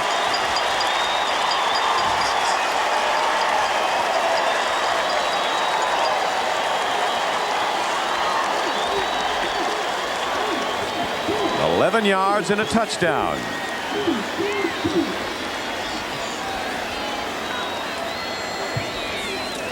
Win Lyle hits the point after, and it's a 14-10 game, so Auburn finally gets in the end zone with time almost out in the first half. Greg Taylor, who has been plagued by drop balls this first half of this game, gets a big confidence booster right here. Reggie Slack fires this one over the top of Eisenman. Eisenman now just trying to drop back in a zone, and Taylor just taking it deep. That's the way you beat a zone. You move away from the man. And Reggie Slack finds Greg Taylor and hits him right in the chest with the ball. Pat Dye looking on. He knows the play, and he likes this. So does Pat Sullivan there in the red sweater right next to him. The Auburn Tigers are back into this football game. Tigers finally bite. Slack makes the strike. He was a first-team All-SEC quarterback as a junior. 3 of his receivers were drafted in the NFL, including Lawyer Tillman of the Browns. And he was recruited as an outside linebacker in defense. In high school, he was a kid in Milton, Florida that could play anything, but they didn't think he was a quarterback. I think those minds have been changed at this point. They said the first scrimmage he was in as a freshman, the minds were changed. He's been a QB ever since. So now Auburn will kick the ball off with 11 seconds left. Jim Von Weil will kick off. Pat Sullivan told me he's just like a sponge. Everything they give him, he can just absorb it, and they don't have to tell him 2 times. He really is a scholar when in talking about the football. Reggie Slack. Ground ball hit downfield. Up back picks it up. And this will just about do it for the first half as Ohio State runs it back. Tyrone Harrison in to block, number 39, run the ball back and got it to the 40-yard line. 6 seconds left, so Ohio State sends out its offense. Buckeyes in the lead, 14-10. In the Fame game at Tampa, Florida. 70,000 tickets sold for the game. There are a lot of Ohio State colors over there, but I understand Florida, they have a lot of boosters down here in Florida. Second leading state behind Ohio. It's unbelievable how much scarlet and gray is in the stands. Well, spent a couple winters in Ohio. I think you might want to come down here in the wintertime. Fry looking to get some on the final play of the half. He hits his tight end Palmer, and time is out as Palmer gets down to the 34-yard line. So John Cooper, with protection from the local law enforcement officers, goes off the field. On a 26-yard play, his team concluded the first half. Pat Dye going off for Auburn. Not on the scoreboard where he expected to be, trailing Ohio State 14-10. And Greg Fry has just really impressed everybody here at this stadium. He is having an excellent first half. And now let's go back down to Jim Donovan. All right, thank you very much, Don. But John Cooper, you hate to give up one late like that, but your team played very well in the first half. We played real hard. Our kicking game really caused us some problems. I think we had a couple guys in position. You got to make the tackle. This is a good football team we're playing. I'll tell you what, it was important for Greg Fry to come out of the chute quickly, and he did. Well, Greg's a good football player. You give him time, he's going to throw the ball. And how about Jeff Graham? He can catch it, can't he? All right, he certainly can. Congratulations. Had a good first half. Now go in there and get going in the second half. Thank you very much. John Cooper, his Buckeyes are up 14-10. And now let's go back to Don Criqui. Thank you, Jim. John Cooper, a native Tennessee, as we mentioned, played at Iowa State. He goes by General Neyland's 10 Commandments of Winning Football. Number one is the team that makes the fewest mistakes wins. His team didn't turn it over. Auburn did twice. And now with 14-10 on the scoreboard here at halftime.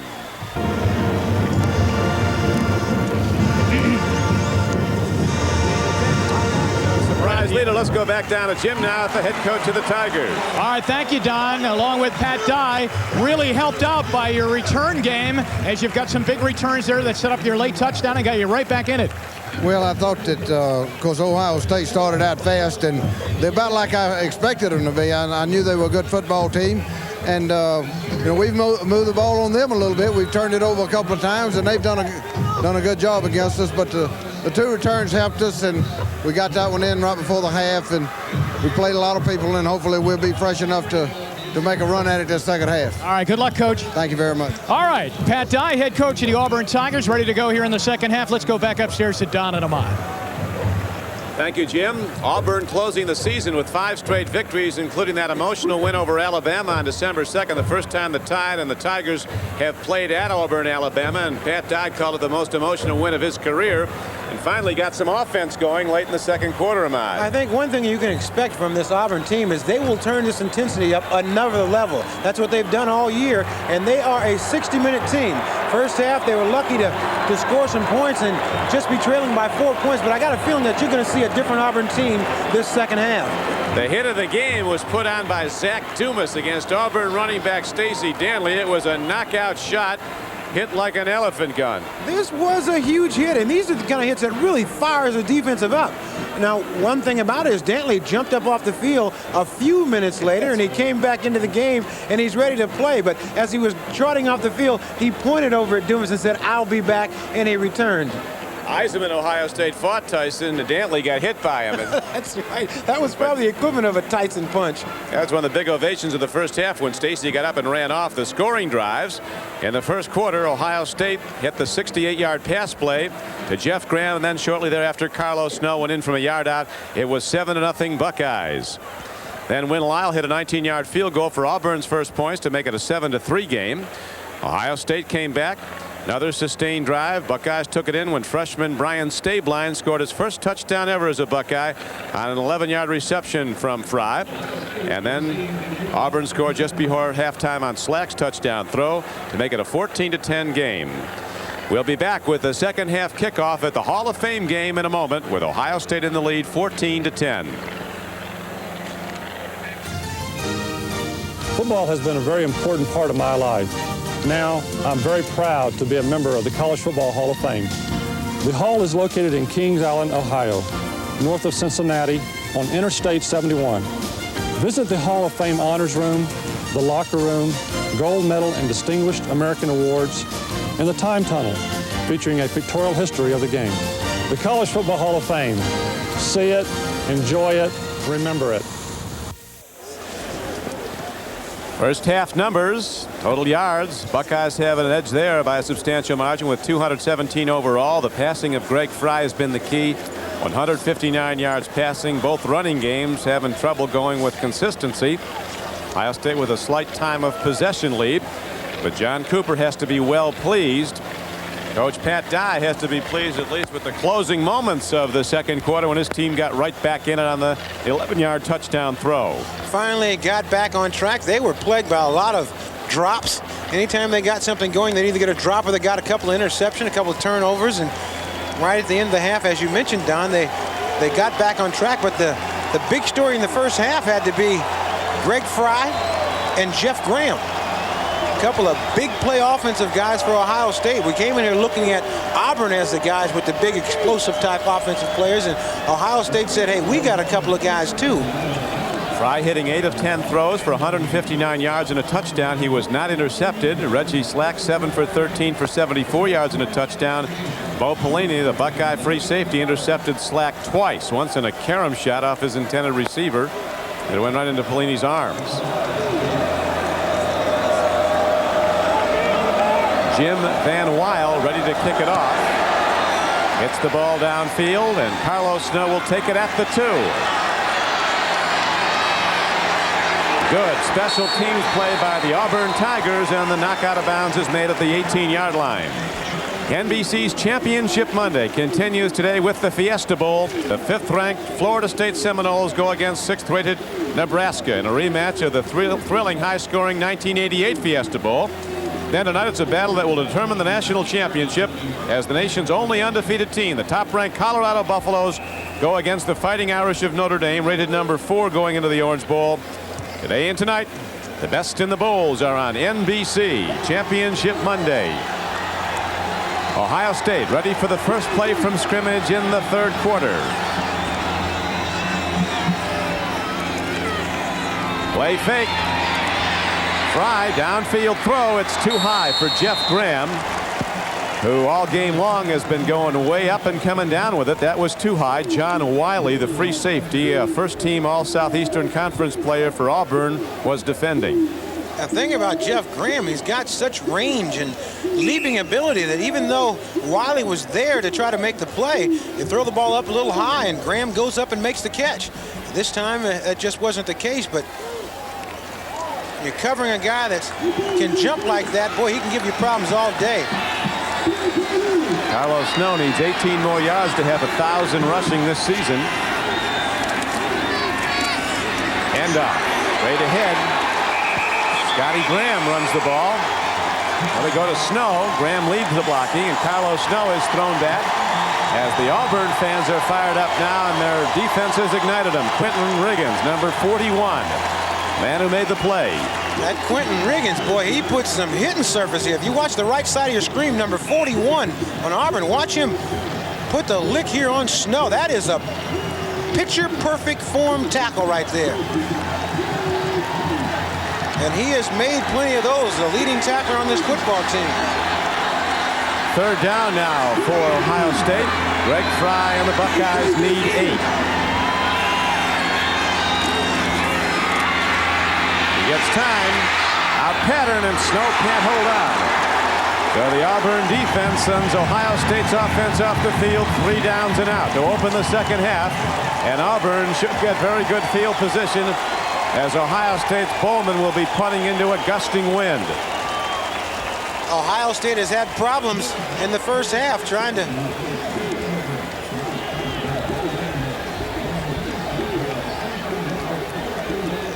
just a little extra duty there, but as I was saying earlier, Ohio State has had problems covering punts in the first half. Bowman picks it up on the 1 hop, hits it downfield, not very far into the wind, and the ball will be downed on the Ohio State side of the field. Well, the best thing they could do is kick that ball away from Shane Wasden because he has been the hot punt returner here today. Set an Orange Bowl record with a 30-yard return. The next punt return, he broke his own mark. Running the next one back 34 yards, did Wasden.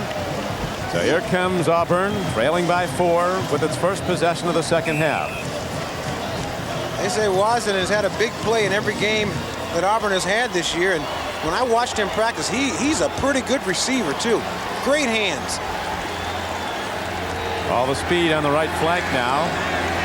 Nearest to the line of scrimmage, number 18, Alexander Wright. Auburn goes to the run, and Ohio State is there to shut it down. Short gain, maybe 2 on the play. Stacey Danley ran the ball. Judah Herman, an inside linebacker, made the stop. Auburn has not been successful trying to run against this Ohio State defense up the middle. They've got to run outside the tackle or throw the ball to be successful.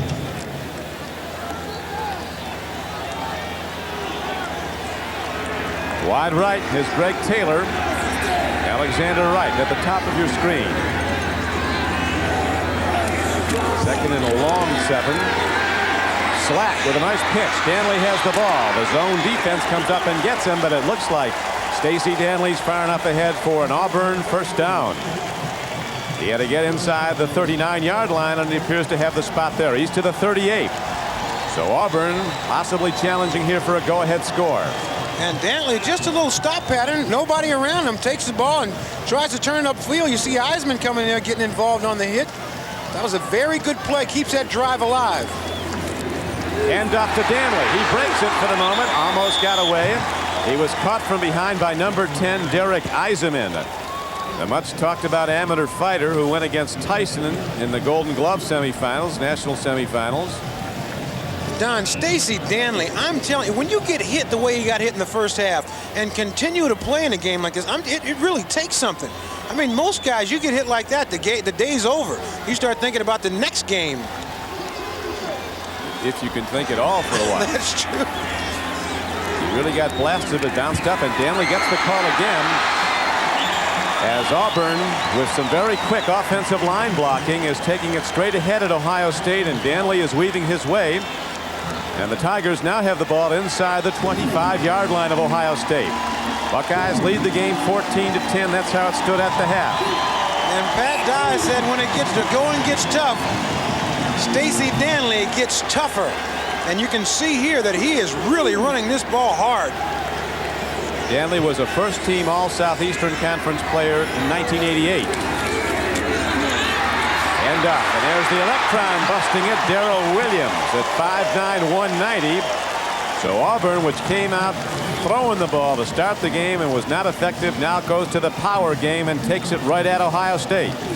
Well, what Auburn does is they give you a change of pace. They run Danley at you, pound and pound and pound at you. Then all of a sudden they come back with Darrell Williams, who has speed and quickness, so you really can never set in as a defensive team to try to stop them. They got too many guys coming at you too many different ways. He's the electron, the weapon, as he describes himself, is at the top of your screen, a wide receiver, Casey, but they go back to the run. James Joseph behind the right side. Rob Selby and Mark Rose lead the blocking. And Joseph getting a hand there from the crowd, asking for one first. So Auburn really gets it going now as junior James Joseph. He was a first-team parade All-American. One of the most recruited Auburn Tigers. Auburn with first down and goal. Handoff. Darrell Williams, he's to the 3-yard line. So Coach Dye got his game plan together at halftime. It's run, run, run, and on every down, they're going for positive yards. Coach Pat Dye there. You see Pat Sullivan signaling in the play. There in the orange sweater. Auburn trailed in this game 7-0, 7-3, 14-3. Tigers down now 14-10. They're heavily favored. They could go ahead. Handoff, tipping to the outside and taking this hard hit was Stacey Danley. Cornerback Vinnie Clark, number 7. A junior who's had trouble with deep coverage this year, but is an excellent open field tackler, makes that play. You see all those Buckeyes that they put on the helmet? They give those Buckeyes for excellent play. John Cooper getting a little bit nervous. He's biting his fingernails down at this end of the field.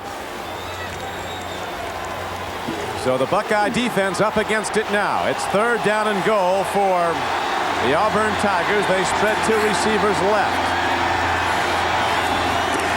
Rollout. Slack can run, looks to throw. There's the pitch. He's down to the goal line, and it's a touchdown for Auburn. Greg Taylor with the reception for the score. His second touchdown of the game, and Auburn goes in front for the first time with 9:50 to play in the third quarter.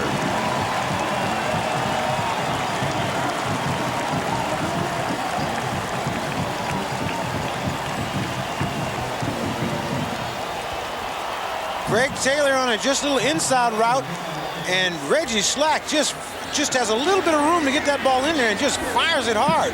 So Greg Taylor, who had a couple of drops in the first half, makes up for it. He's got 2 touchdowns on the day. The extra point is up and good, and Auburn has a 3-point lead. The 1990 Hall of Fame Bowl is brought to you by Buick and your Buick dealer. The Great American Road belongs to Buick. By Ultra Slim Fast. Give us a week. We'll take off the weight. And by Sinex Ultra Fine Mist. The nasal spray that goes up and stays up.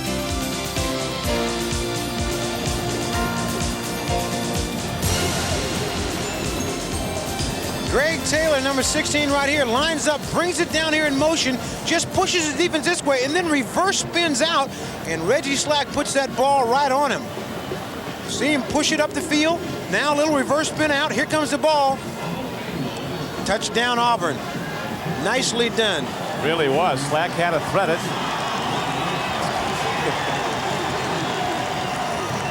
So the Auburn Tigers take the lead for the first time in the game. They have a 17-14 lead with 9:50 to play in the third quarter. Greg Taylor is a junior from Opelika, Alabama, and that was his 4th touchdown catch of the season. He had 2 in the regular season, 2 today. He had a little bit of a rough start today, but Reggie Slack showing a lot of confidence in him, still throwing him the ball, and he turns into a couple of big plays. Slack's completed his last 5 passes, and 2 of them for touchdowns. Greg Taylor, who caught the touchdown pass, was a top high school quarterback. Switch to wide receiver. The kickoff by Van Weil, powered downfield from the 5-yard line. Carlos Snow runs it back. He's across the 30, not done till he gets all the way out to the 38-yard line. Back down to the sidelines, here's Jim. Up here at the Auburn Tiger mom section, I guess. Everybody's a lot happier right now. I'm sitting with Reggie Slack's mom, and her name is Ethel. Boy, Reggie's playing well now. Thank you. Are you nervous watching him play? Sometimes I do, and sometimes I do all right. He's doing okay. I want to also turn here. This is Betty Danley, Stacy Danley's mom. And, of course, Stacy took a wicked hit earlier in the game, but he told me down there, I just got the wind knocked out of me. Well, thank God for that. All right. Everything okay now, though, huh? Everything's doing fine. All right. So from the mom section here with the Auburn Tigers, things are great because their Tigers are up by 3. Don? Thank you, Jim. Here's a handoff as the Ohio State Buckeyes go wide with Scotty Graham running the ball. He gets across the 40 and a first down carry head for 4. I don't know if Mrs. Slack is nervous, but Reggie's got that Ohio State defense nervous at this point. He certainly does. Now here's Ogletree. This is a guy they're always worried about. He almost makes the tackle. He's almost in every single play. And often is on the stop. Jim Donovan find any more Ahmad Rashads down there? That made my day. Eric Ahmad Rashad Ramsey, son of cornerback Eric Ramsey of Auburn. 2nd down and 4 arises now. Fry with a quick drop, stands in, fires a strike, good for a first down as he has his man to midfield, and that's the super catcher Jeff Graham, who came off the flank to get it.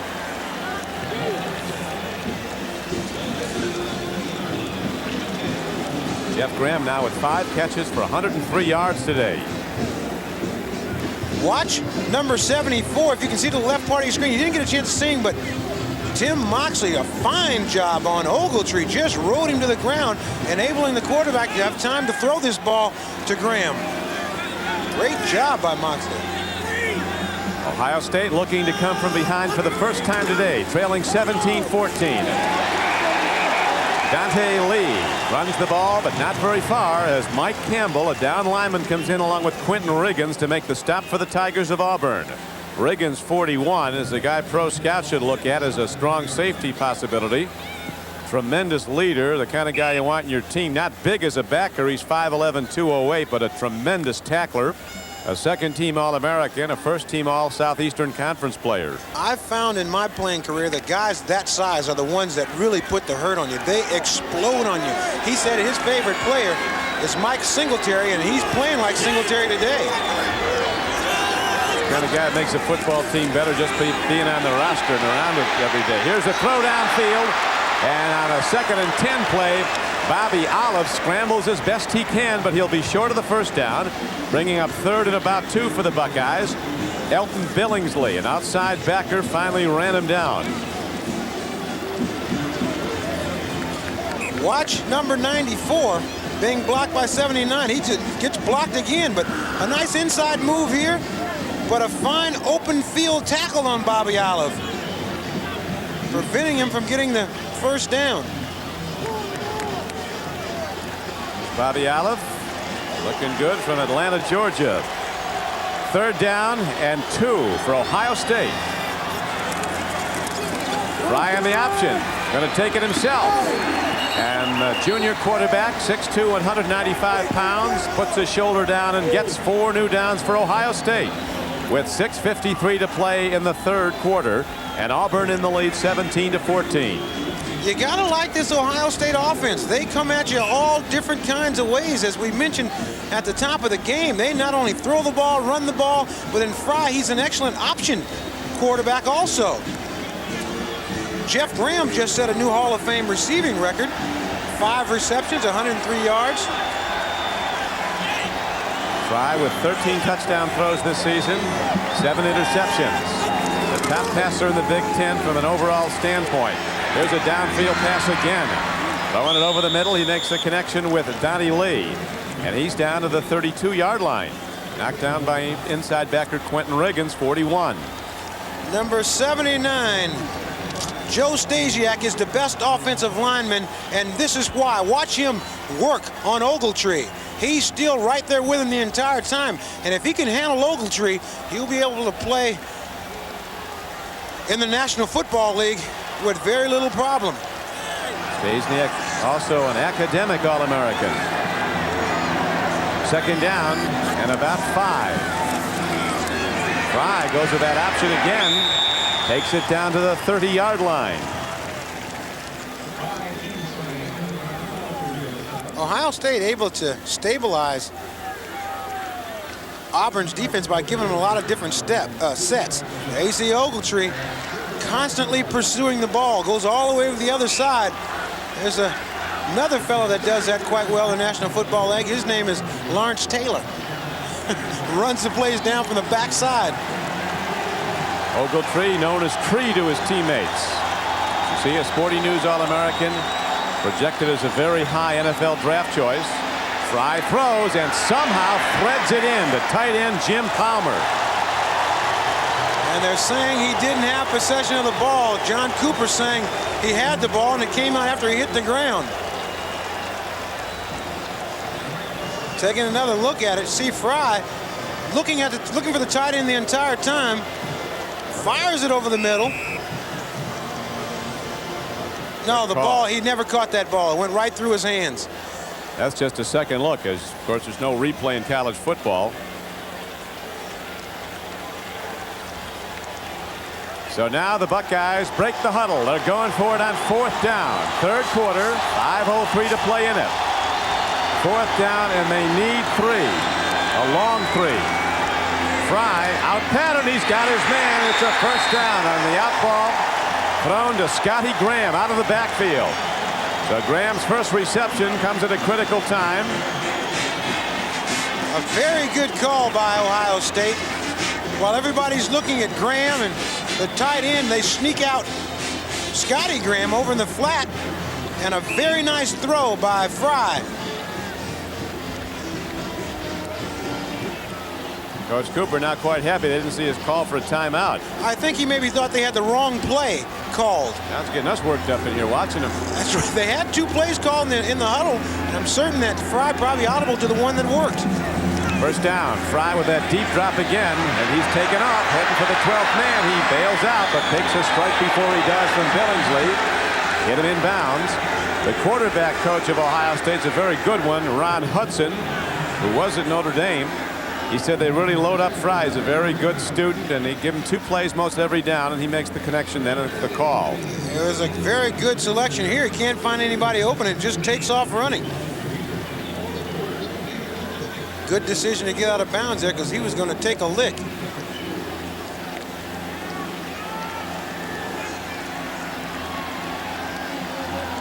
Game clock down to 4:50 in the 3rd quarter. Ohio State trailing after leading at halftime. Buckeyes down by 3.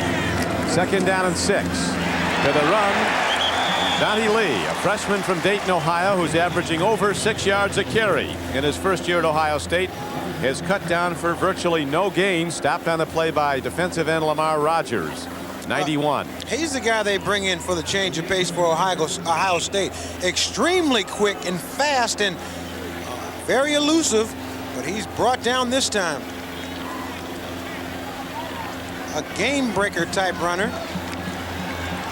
Comes in for Carlos Snow. Fry, who checks out every receiver on virtually every passing down, ready to throw now. It's 3rd down and a long 6.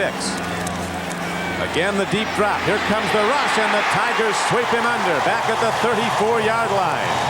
Out of field goal range.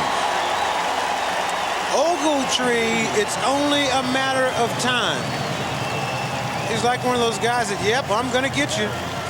I might not get you now, but I will get you soon. And there's a nice little outside move. He goes all the way around, a little stunt there, comes all the way around, rushes up the middle, and makes a fine play on Fry. It's Ogletree, a very soft, quiet-spoken guy off the field, but on the field, he is a monster. 4th and 18 for Ohio State now. A lot of good ones come out of Georgia, and that's where Coach Dye went to get Ogletree out of Barnesville, Georgia. Ogletree, 6'2", 235-pound senior. Coach Dye knows a lot about Georgia, doesn't he? That's right. He was co-captain of that Georgia team in '57. He played professionally as a guard for the Edmonton Eskimos for 2 years in the Canadian Football League. Thought there had to be a better way to go than playing offensive line in the cold, so he came down and started coaching. Was at East Carolina. After a 9-year career, he really learned his coaching under Bear Bryant. 9 years at Alabama with the Bear. That's the big thing you learn from Bryant.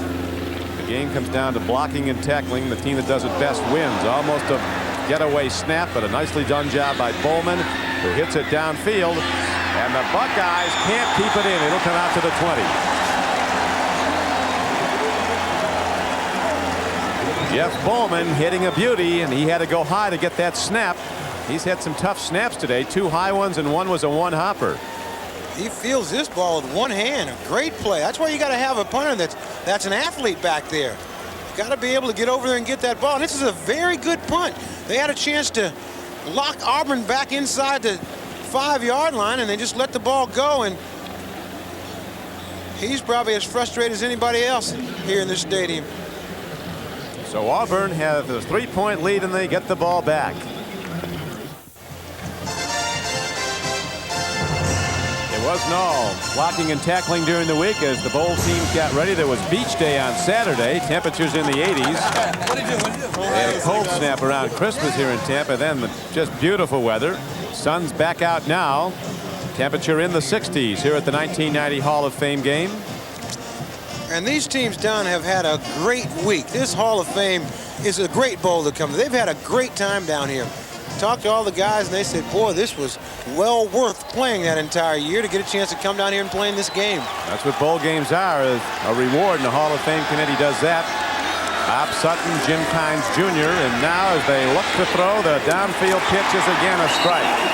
Reggie Slack airing it right out. None of this out pattern stuff, the short dump offs. He's firing into the defense, and Alexander Wright comes down with it for a 13-yard gain. Alexander Wright, one of the finest receivers that I've ever seen in college, really burst off the cut And that ball is right there on target. They have a very sophisticated passing game. And this young fella here is quite a story. He didn't play football till his senior year in high school. And he is really developing into one of the finest receivers around. That 4.2 speed doesn't hurt.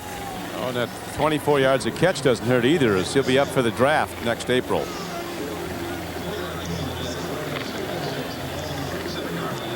The run by Williams takes the ball out to the 37-yard line.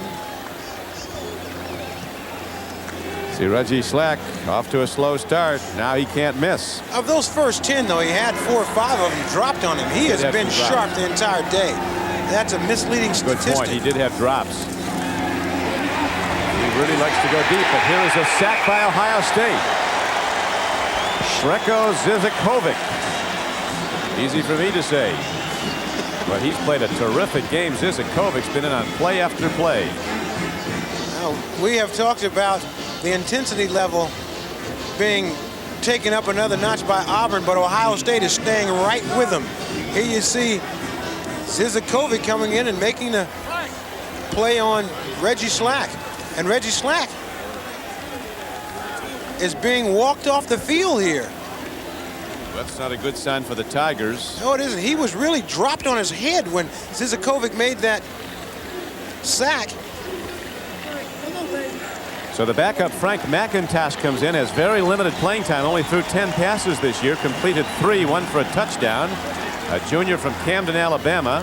Zizikovic, who made the knockout sack, is from Western Ontario, Canada, for Ohio State. 3rd and long, tough down, they go to the draw, and they give it to Danley, and he breaks it, and Danley has a first down. McIntosh coming in with no time to warm up. So in their wisdom, the Auburn coaches go to the draw run, and Danley makes a 16-yard gain on 3rd and 14. Just a great call, Don. As you mentioned, no time to warm them up. So what do? You hand the ball off to Danley, and Danley makes some fine moves after he's hit and goes for the first down. Reggie Slack back into the game. Reggie ready to go again, out for just one play. First down, Auburn. Tigers lead 17-14. Williams trying to break off the pile. Can't get wide. Tovar was on the stop. Number 58, Steve Tovar. At halftime, Ohio State was a 14-10 leader. Auburn scoring its first touchdown of the game with just 11 seconds to play in the first half to make it 14-10. Then the Tigers, with a sustained drive, took it in. A second touchdown connection from Reggie Slack to Greg Taylor. They lead it in the 3rd quarter as time is almost out.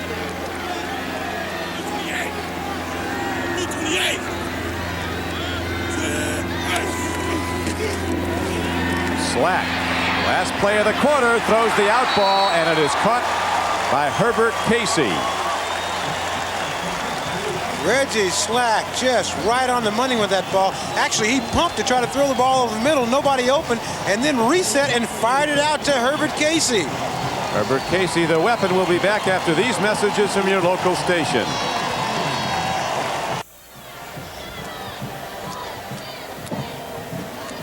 Here you'll watch number 99, Alonzo Spellman. He's 6'6", 265 pounds. He's a freshman, but watch how he comes at this quarterback. They figure this guy is certain to be an All-American before his career's over, and Reggie Slack fires the ball out to another fella who will probably has a chance to be an All-American before his career's over.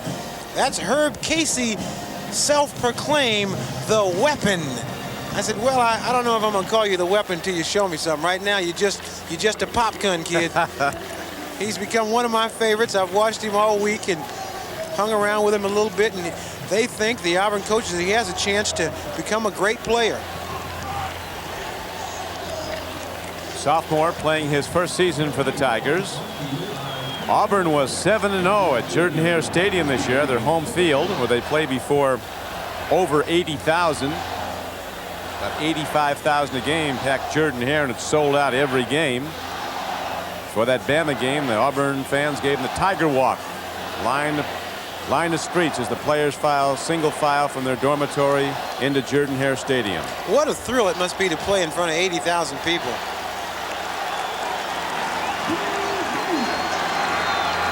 Auburn's a 6-0 team when leading after 3 quarters. Here is a pitch back, and it's run for good yardage by Darrell Williams after he was knocked down. Let's go down to Jim Donovan. All right, thanks very much, Don. I'm with Coach Pat Dye's Alabama State Trooper Escorts, I guess. How long have you been doing this? I've been doing it 11 years. Is this what you would call sort of prestigious service, being able to do this, or a lot of other state troopers want to do this task? Yes.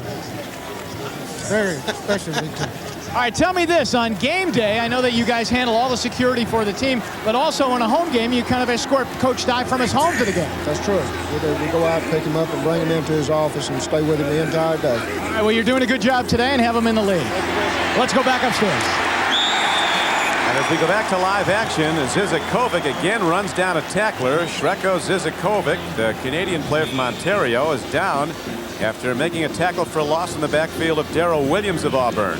Tell you what, those officers find out that Donovan's from Ohio. They may be escorting him out of here. He might be let out of here in cuffs. That's right.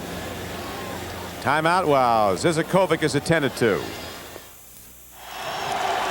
Right here, number 96, Shreko Zizakovic, just takes a shot here from his own man. He's trying to make the tackle there on Darrell Williams. Takes a little shot to the small of his back, and he walked off the field, so that's a good sign. There you see him sitting on the sideline. Now 3rd and 11. They get Slack. He gets away. Here comes the blitz again, and he gets it downfield for a connection short of a first down. And that's your man, Ahmad Wasden, who came back at the ball like Biletnikoff to make the play, but he's short of the first down. And Slack, Houdini getting away out of trouble there. He was caught twice. I have been around Shane Wasden all week.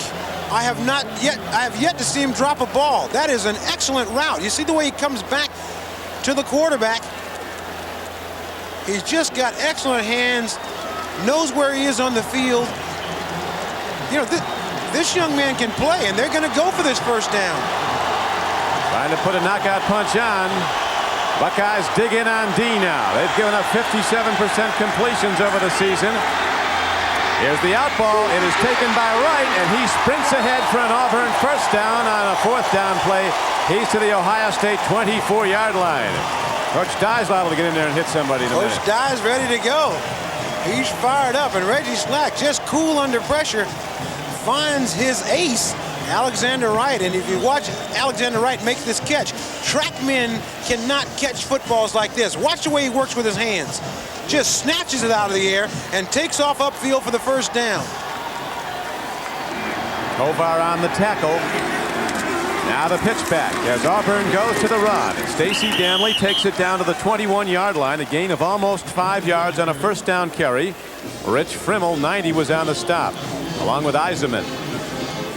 The game clock is running. 12:25 to play in the 1990 Hall of Fame game at Tampa, Florida. Don Criqui with Ahmad Rashad and Jim Donovan. As Auburn, down in this game 14-3, has now rallied to score 14 unanswered points and take the lead, looking for more. Casey is wide right. Here is a slant run by Danley on a second down and 6 play. He got 4. Now let's go back to the sidelines. Jim? Don, over here on the Buckeye sideline, Shreko Zizakovic took a helmet to the back and is expected to get right back into that Buckeye defense very soon. He might be their most valuable player on defense in this game. Zizakovic's played a great game. Now he's back out. Yeah, that little back problem is not going to stop him from playing this game. 6'5", 250-pound senior. 3rd down comes up for the Tigers of Auburn. The Buckeyes dig in on D. Slack rolling out, can take it himself for the first down. He's to the 10-yard line.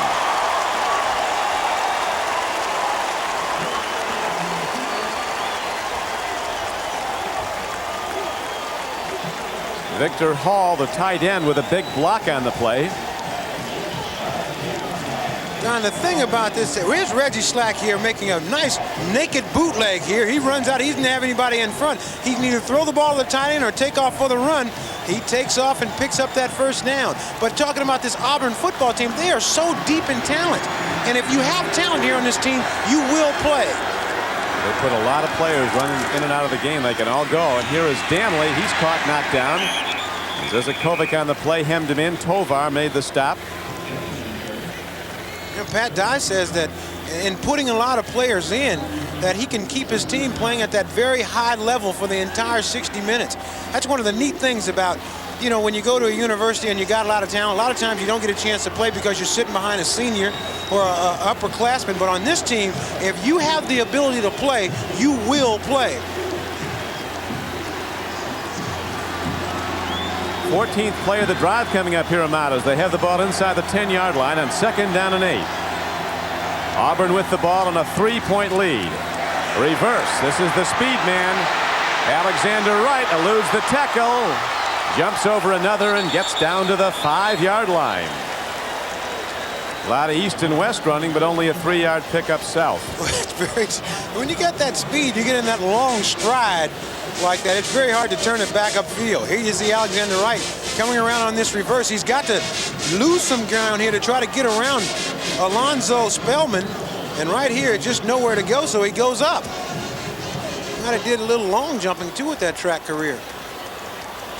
I think he does every event there is, including the 400 meters. 3rd down arises now for Auburn. 9:30 to play. 3rd down, and the Tigers need 4. Slack calls his own number. He's going in. Reggie Slack, who's thrown for 2, now runs for 1. And Auburn opens up a 23-14 lead.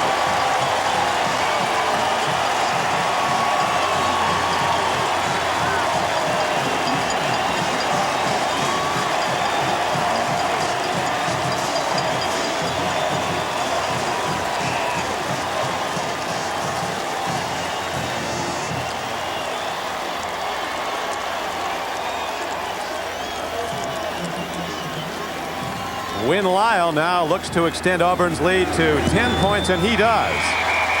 So the passing of Greg Fry will determine what Ohio State can do to get back in this game. They got to come out throwing after the kickoff.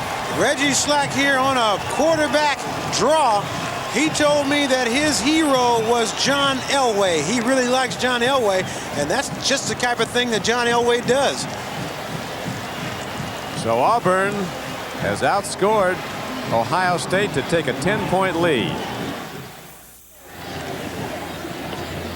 Auburn rallying from a 14-3 deficit with 21 straight points. Al's taken command of the Hall of Fame Bowl 24-14, but a long time remaining in this game. 9:22 left to play. And Ohio State's top-rated passer in the Big Ten, Greg Fry, is going to come out pitching after this kickoff. Well, Don, in talking to these Auburn players throughout the week, they said that they not only want to win this, they do have some incentive in this game. They want to move up in the national rankings. So they feel like if they can come in here and put a foot down, they may get a chance to move up a couple notches. They came in as the 9th-rated team in the country, Auburn. Deep men back for Ohio State as Jim Van Weil is ready to kick off for Auburn. His brother, Hale Van Weil, was the kicker for Notre Dame.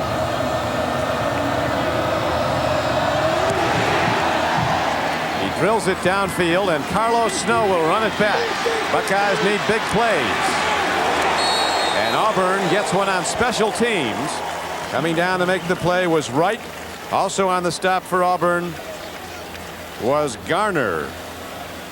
46 Garner, first hitter, will be back in a moment. The 1990 Hall of Fame Bowl is brought to you by Mitsubishi, bringing you a full line of award-winning automobiles. See them all at your Mitsubishi Motors dealer. By Domino's Pizza, hot, fresh, delicious pan pizza. Domino's Pan Pizza, nobody delivers better. And by Nike, who reminds you to just do it.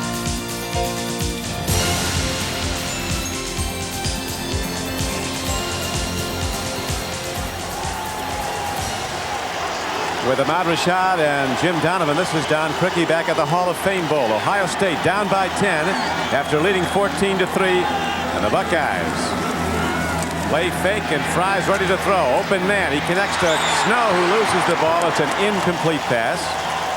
Auburn had it well defended. Riggins was on the hit. Let's go down to Jim Donovan.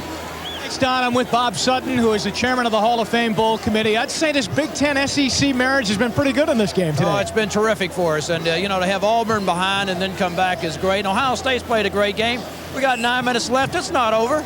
We're a long way from being out of the woods in your Bowl's 4th year. You got to be thrilled. We're thrilled. We're thrilled with the relationship with you guys, and the stands are filled. We really are having a good time. Thanks for all your hospitality. Back up to you, Don. Okay, Jim, we're set to go for the 2nd down and 10 play, and they go to the run, and Carlos Snow does some good work breaking tackles and getting ahead for a gain of close to 6 yards. Finally tackled by Riggins and Billingsley, 2 Auburn linebackers. Bob Sutton, the chairman of this bowl, one of my favorite people in the world, but my daughter loves him even more than I do. Every time she comes down here, he gives her a big old stuffed animal that's bigger than her. I don't know how you're going to get that home, that big tiger you get.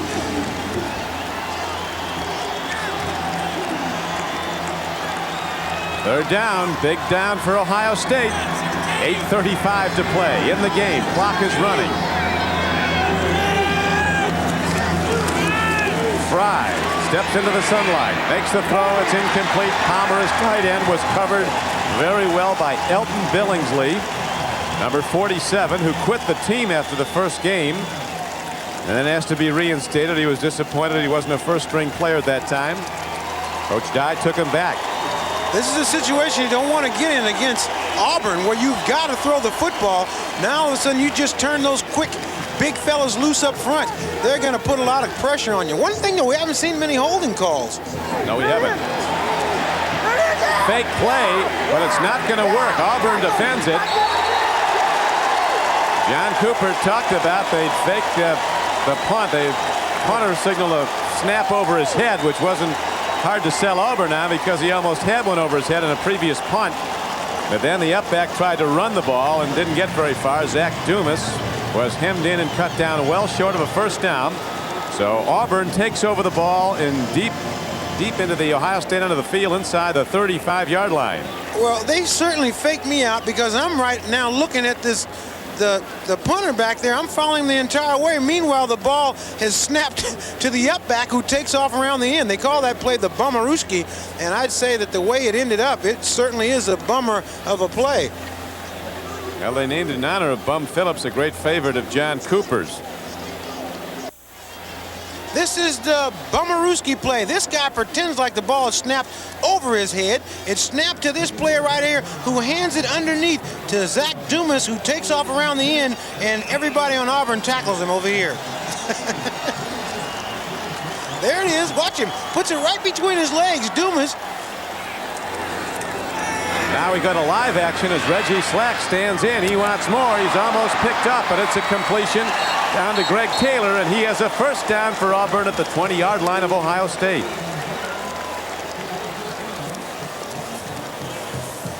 So a trick play backfires. Ohio State needing to go into the bag of tricks to try to get back in this game.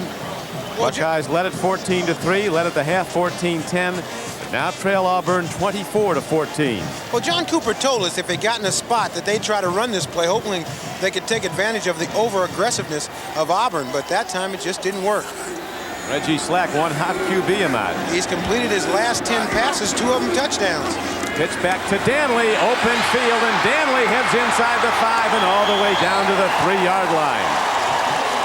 Big rangy runner with that big stride, eating up yards with every one of them. Going right through the Ohio State defense up the middle for a 17-yard gain. And this is what John Cooper was worried about, letting these guys off to the races. You watch Danley, he's got a very deceptive stride. Looks like he's not running very fast, but when you look at how quick it took him to get 17 yards, you realize he's got some speed. Good line blocking up front. Good blocking by the wide receivers also. On first and goal, Slack throws, and it's a touchdown for Auburn as he hits the weapon, Herbert Casey. All right.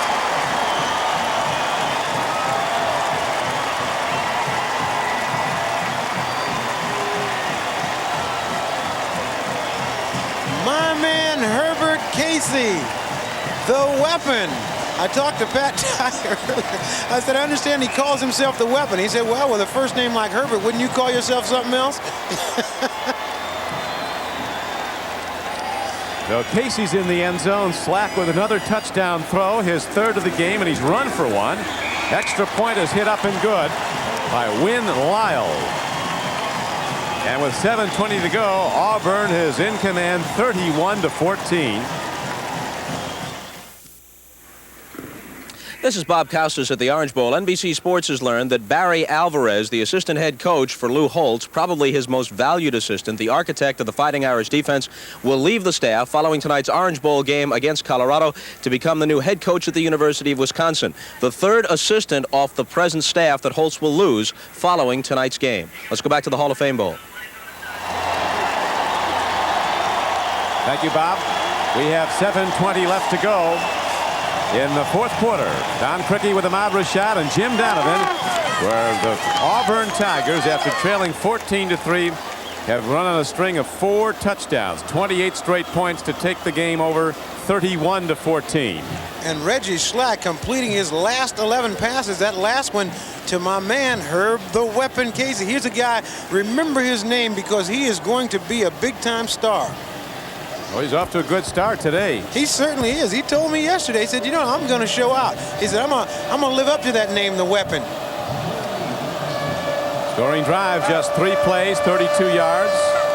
It came, you'll remember, after that trick punt play, the fake punt that didn't work. Carlos Snow runs back the kickoff once again for Ohio State.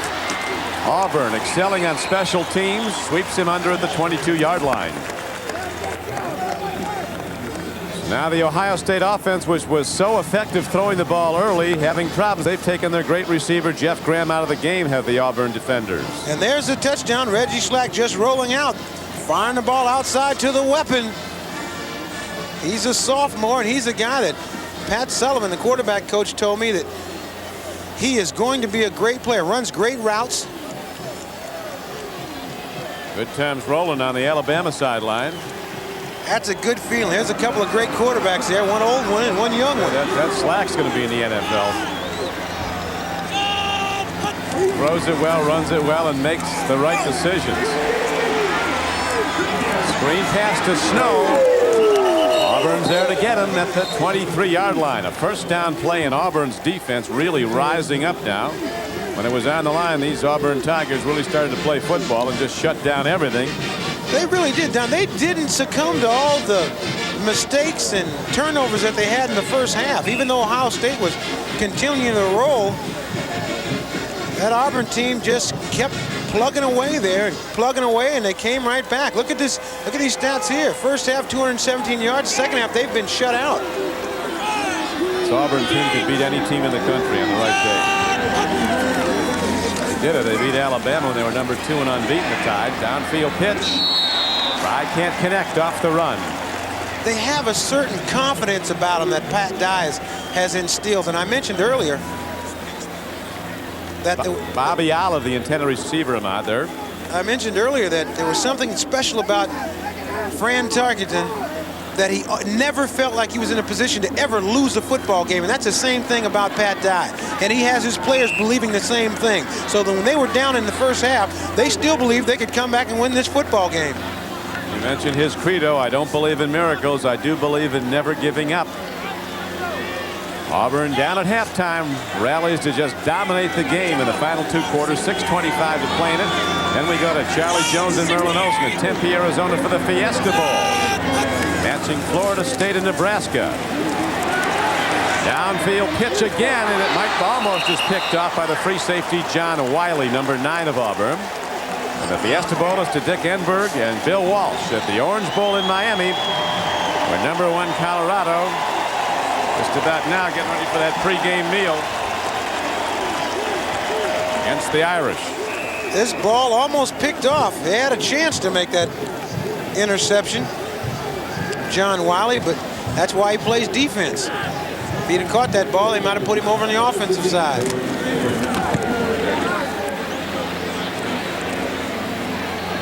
Long kick downfield by Wasden, and he fair catches the ball at the 29-yard line with 6:11 to play. So Auburn in command takes over the ball once again, leading 31-14.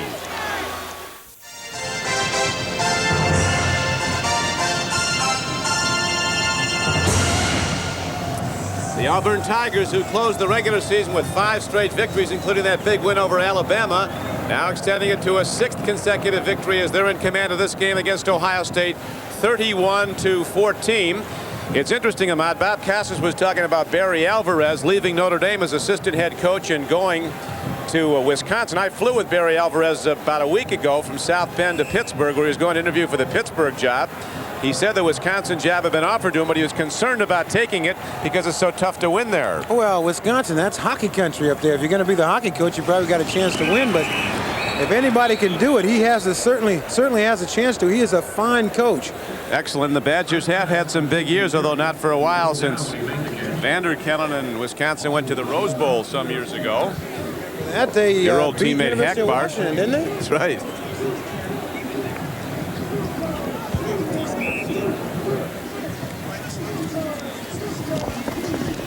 Well, as he caught that ball, his knee was down. That's why they stopped it. Reggie Slack and the Auburn Tigers in the lead, 31-14. Slack, with his stock rising in the opinion of NFL scouts, runs the clock as he takes it across the 25. Championship Monday on NBC. From the Hall of Fame Bowl, we go to Tempe, Arizona, and the Fiesta Bowl. Florida State, the only team to beat Miami of Florida this season, going against Nebraska, and the Huskers lost just 1 game, that of course to the #1 team in the land, Colorado. And then it's on to the Orange Bowl in Miami, where Colorado 11-0 and rated #1 in America against 11-1 Notre Dame. The Irish listed as a slight favorite, although Colorado is unbeaten. Some pro scouts, one of them told me about he thinks Colorado's front 7 on defense will all play in the NFL. Well, that's quite a statement right there. Pat Dye having a great day, and you know, all these football fans got a chance to have a great day. You can sit right at home and watch 3 great football games without getting up to turn the channel. Got the Fiesta Bowl coming up after this, and the Orange Bowl. Auburn band getting down over there now. Auburn band doing a little boogieing, and rightly so. They lead this game 31-14. Auburn against the Big Ten in bowl games. Back in the Rose Bowl, they beat Michigan State 1 year, and in the Sugar Bowl defeated Michigan. These 2 teams, Auburn and Ohio State, have not played since 1917 when they met at Montgomery, Alabama, and played to a scoreless tie. They did share the national championship in one of the wire service polls in 1967. Slack in trouble, knocked down at the 23-yard line. Slack is big, 6'2", 215 pounds. He's going to go high in the draft. And extremely strong. And in talking to Pat Sullivan about him, he's just so intelligent. Reads defense as well, delivers the ball well. And Pat says what his strong point is he's a great athlete, but he still stands in there to throw the ball. A lot of times you get a lot of great athletes. If they get a little bit of rush, they want to run the ball right away. But not Reggie Slack. He will stay in there, take the lick, and deliver the ball. We now have a delay of game penalty.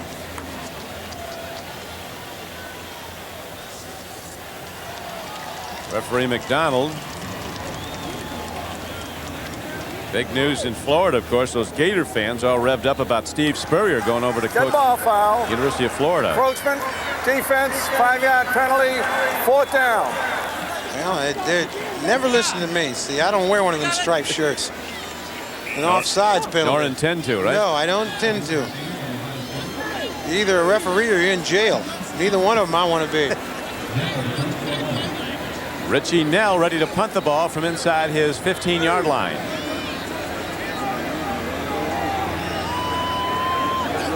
Barefoot boy with cheeks of tan.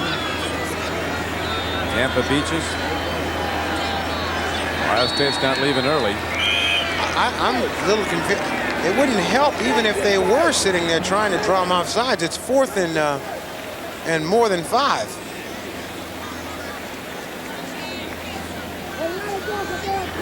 Pat Dye is also the Auburn athletic director. He's got a full plate down there at Auburn, Alabama. Just a delightful man. I've enjoyed both of these coaches, but I've got a chance to talk and get to know Pat Dye a little bit. Just an enjoyable fella. Likes to fish and hunt. Here's the punt. Bobby Olive runs it back for Ohio State.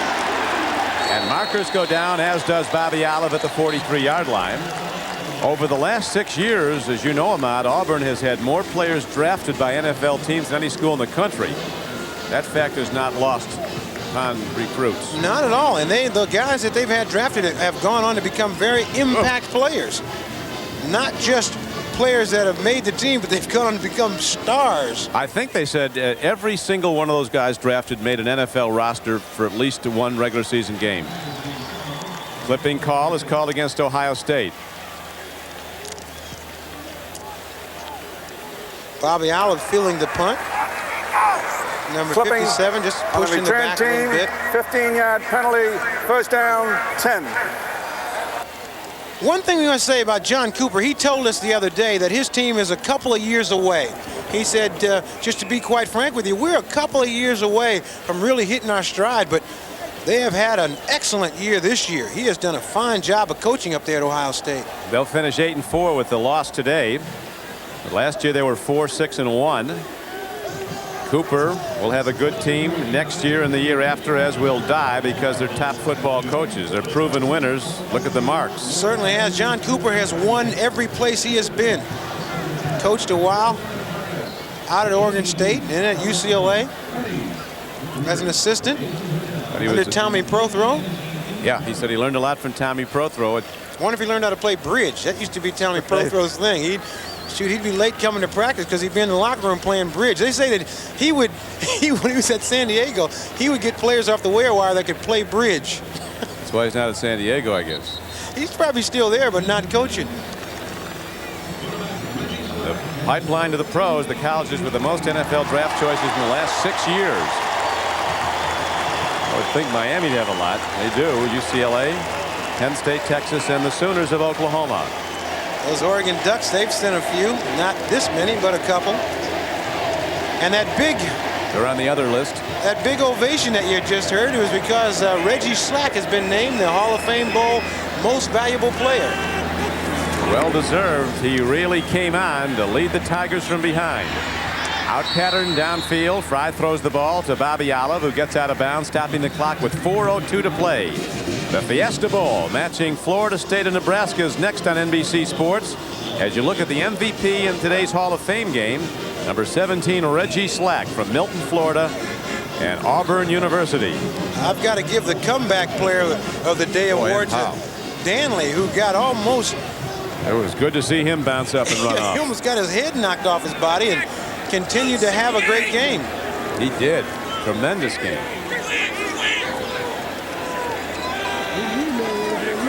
First down, Buckeyes. Fry is swept under by an overwhelming pass rush, led by the All-American Craig Ogletree. Third sack of the game for the Tigers. Craig Ogletree is just at starting blocks and just takes off outside the guard and gets his arm in there. That shows you how strong he is. He makes this sack with one arm. Fry on second and long yardage on the run. Pumps it downfield. And the ball is taken by Bobby Olive at the 49-yard line. It'll go as a catch, and it's a first down for Ohio State. And Greg Fry was pressured there by Walter Tate, number 76 of Auburn, who weighs 300 pounds and can dunk a basketball. They're into their... Ohio State trying to get back in it. Winning it's almost impossible, but they can make the score much more respectable. And they're going to try to do that as the open receivers downfield. Scotty Graham, and he drops the ball at the 33-yard line.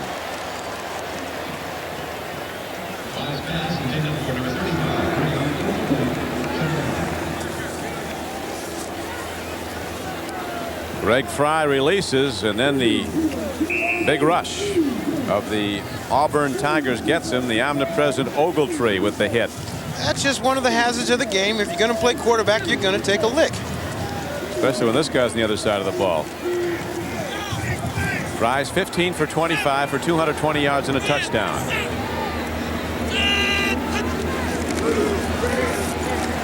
Deep drop gives him time. Out ball, but now Fry, who was so laser accurate in the outset, missing receivers. That time he was trying to get the ball to James Bryant, number 41. Well, the guy who had the big first half, Jeff Graham, has been very quiet this second half. Yeah, they've taken Jeff Graham, the receiver, pretty much out of it. There's Ogletree showing that he can play a little bit of pass defense too. The ball just a little bit overthrown. But his forte is rushing that passer. That's what he likes to do best.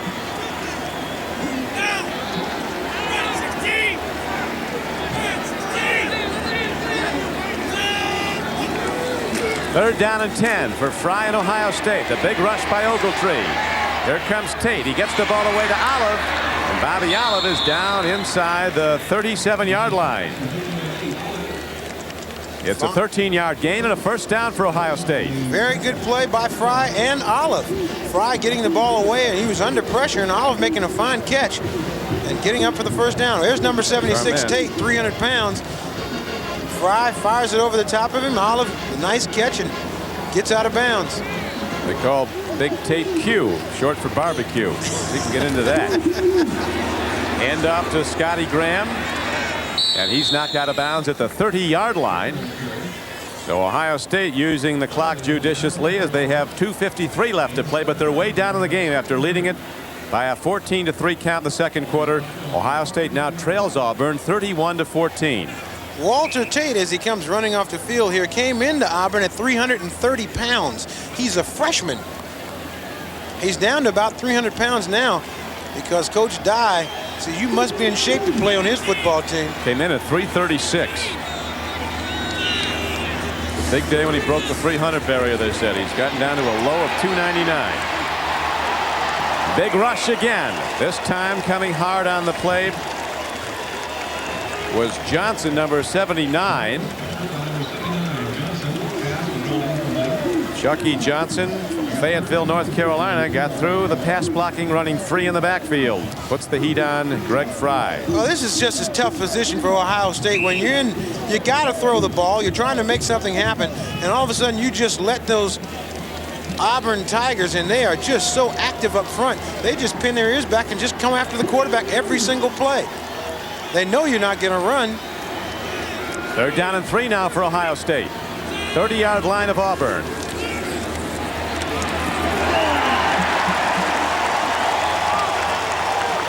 Big rush again. That time it was number 91 Lamar Rogers who got a hand on the ball.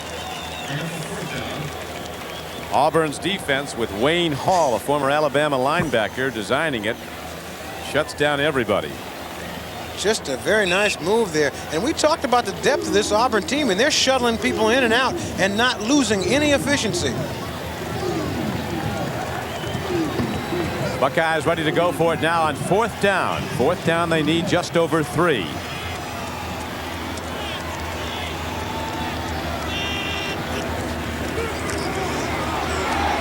Graham turns it to the outside. He gets a first down and gets out of bounds to stop the clock with 2:38 to play.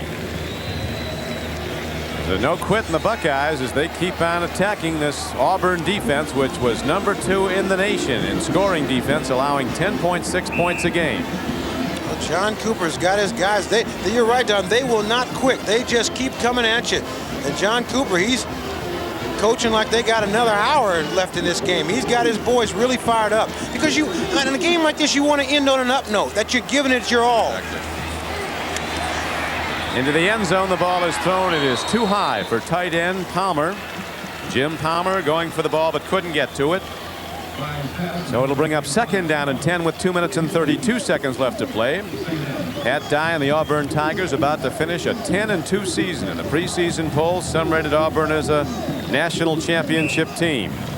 In the preseason poll, a couple of early losses to Florida State and Tennessee knocked them down, but then they've risen back up with 6 straight wins to close out the season, including today's.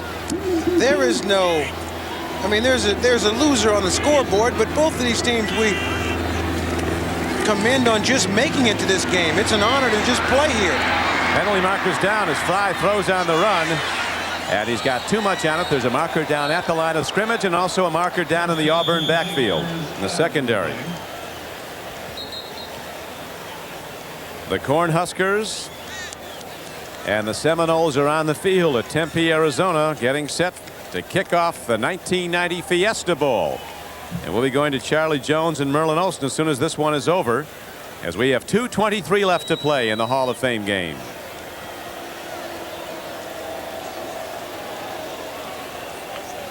Two calls against the Tigers. First thing they've done wrong on defense in a long time.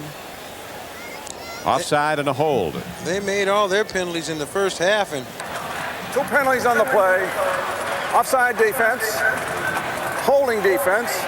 The holding penalty was accepted. 10 yards, first down. I'd like to thank Jim Jones, the athletic director at Ohio State, Steve Snap, the sports information director, and his assistant Rick Van Brimmer, who's also spotting. And from Auburn University, David Housel, the SID, Mike Hubbard, Thad Foray, and spotter John Cole. Our statistician for NBC Sports today is Kerry Haller.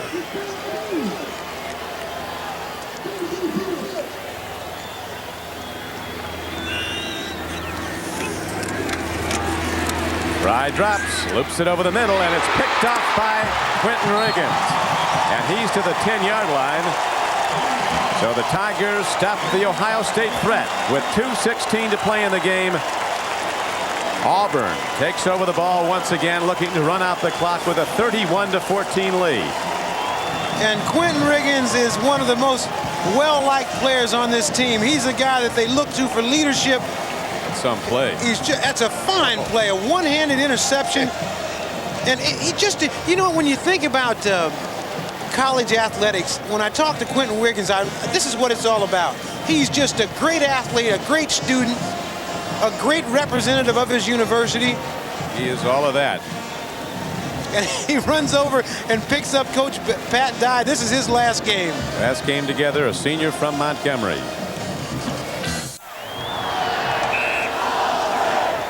The Sunkist Fiesta Bowl is next on NBC Sports. Florida State and Nebraska rated 5 and 6 nationally. Right now, the Auburn Tigers in the lead break the big gainer. Running with the ball is Darrell Williams, a freshman back from Pritchard, Alabama.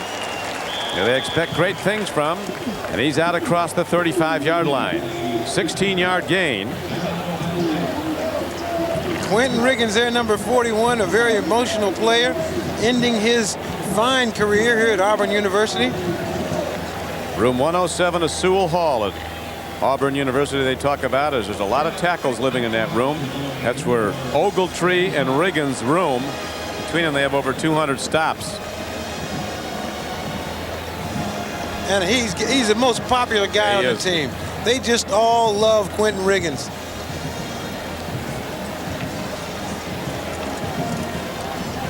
.210 left to play. The executive producer of NBC Sports is Terry O'Neill. The coordinating producer of NBC Football, who also directed today's game, is Ted Nathanson. The Hall of Fame Bowl was produced by Terry Ewert. Replay producer Jeff Himes. Bowl Update Show was produced by David Neal. Directed by Bucky Guntz. Technical directors Sal Nagita and Richard Sansevier. We thank them all. As with 2:10 left to go, Auburn has the lead and a 1st and 10 play, and the Tigers go to the straight ahead run out to the 30-yard line. Alex Strong, a senior fullback from Macon, Georgia. So a 5th-year senior takes it straight ahead. 1:53 to play.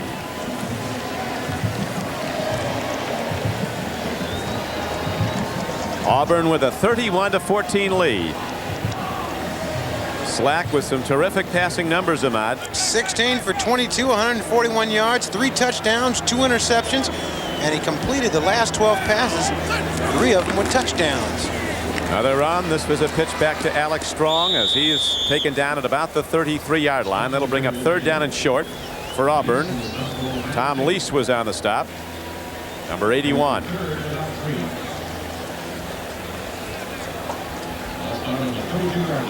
Ohio State finished the regular season with an 8-3 record. They were 6-2 in the Big Ten. The Wolverines of Michigan won the Big Ten with an 8-0 mark. Illinois was 7-1. Ohio State and Michigan State 6-2. Strong speculation that the head coach of the Spartans, George Perlis, could be leaving to coach the New York Jets. I have a feeling that they're going to try and douse Pat Dye with some water or something. Got a bucket trying to sneak up on him. But as you were talking about Ohio State, I think next year they are the team to watch in that Big Ten. Fry comes back.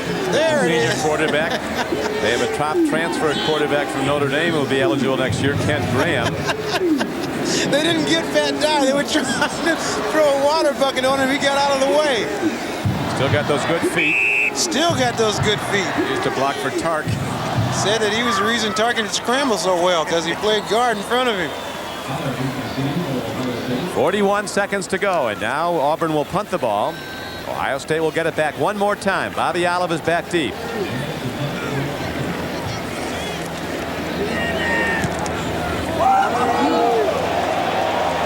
Long punt, hit downfield, and here comes Olive. And he bails out with 29 seconds to play. And then it's off to Tempe and the Fiesta Bowl. The Florida State Seminoles and the Cornhuskers of Nebraska. Two teams that met there in a thriller in 1988 in the Fiesta Bowl. And then from there it'll be to the Orange Bowl in Miami. Top ranked and undefeated Colorado against once beaten Notre Dame.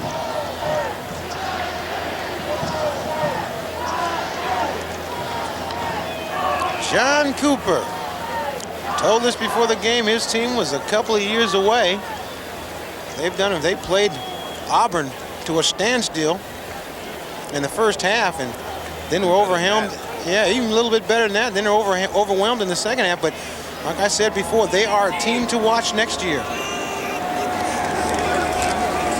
Fry dropping back, and here comes the Auburn rush, and they get Greg Fry again, this time back at the 10-yard line. With 20 seconds left to play, Ogletree got him. And that was a very nice thing. Stasiak and Ogletree shaking hands right after that play.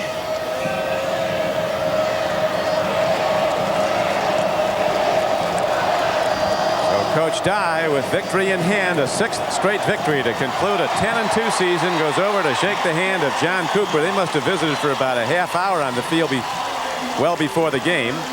That'll do it. The final gun sounds with the Auburn Tigers the victor in the 1990 Hall of Fame Bowl, 31-14. This has been, I mean, I've really enjoyed myself, Don, being around this college atmosphere and watching these two fine teams play. It's just been a pleasure. There's the MVP, Reggie Slack, with his touchdown run. Now for Ahmad Rashad, this is Don Crickey. And for Jim Donovan, we send it to the Orange Bowl and Bob Costas.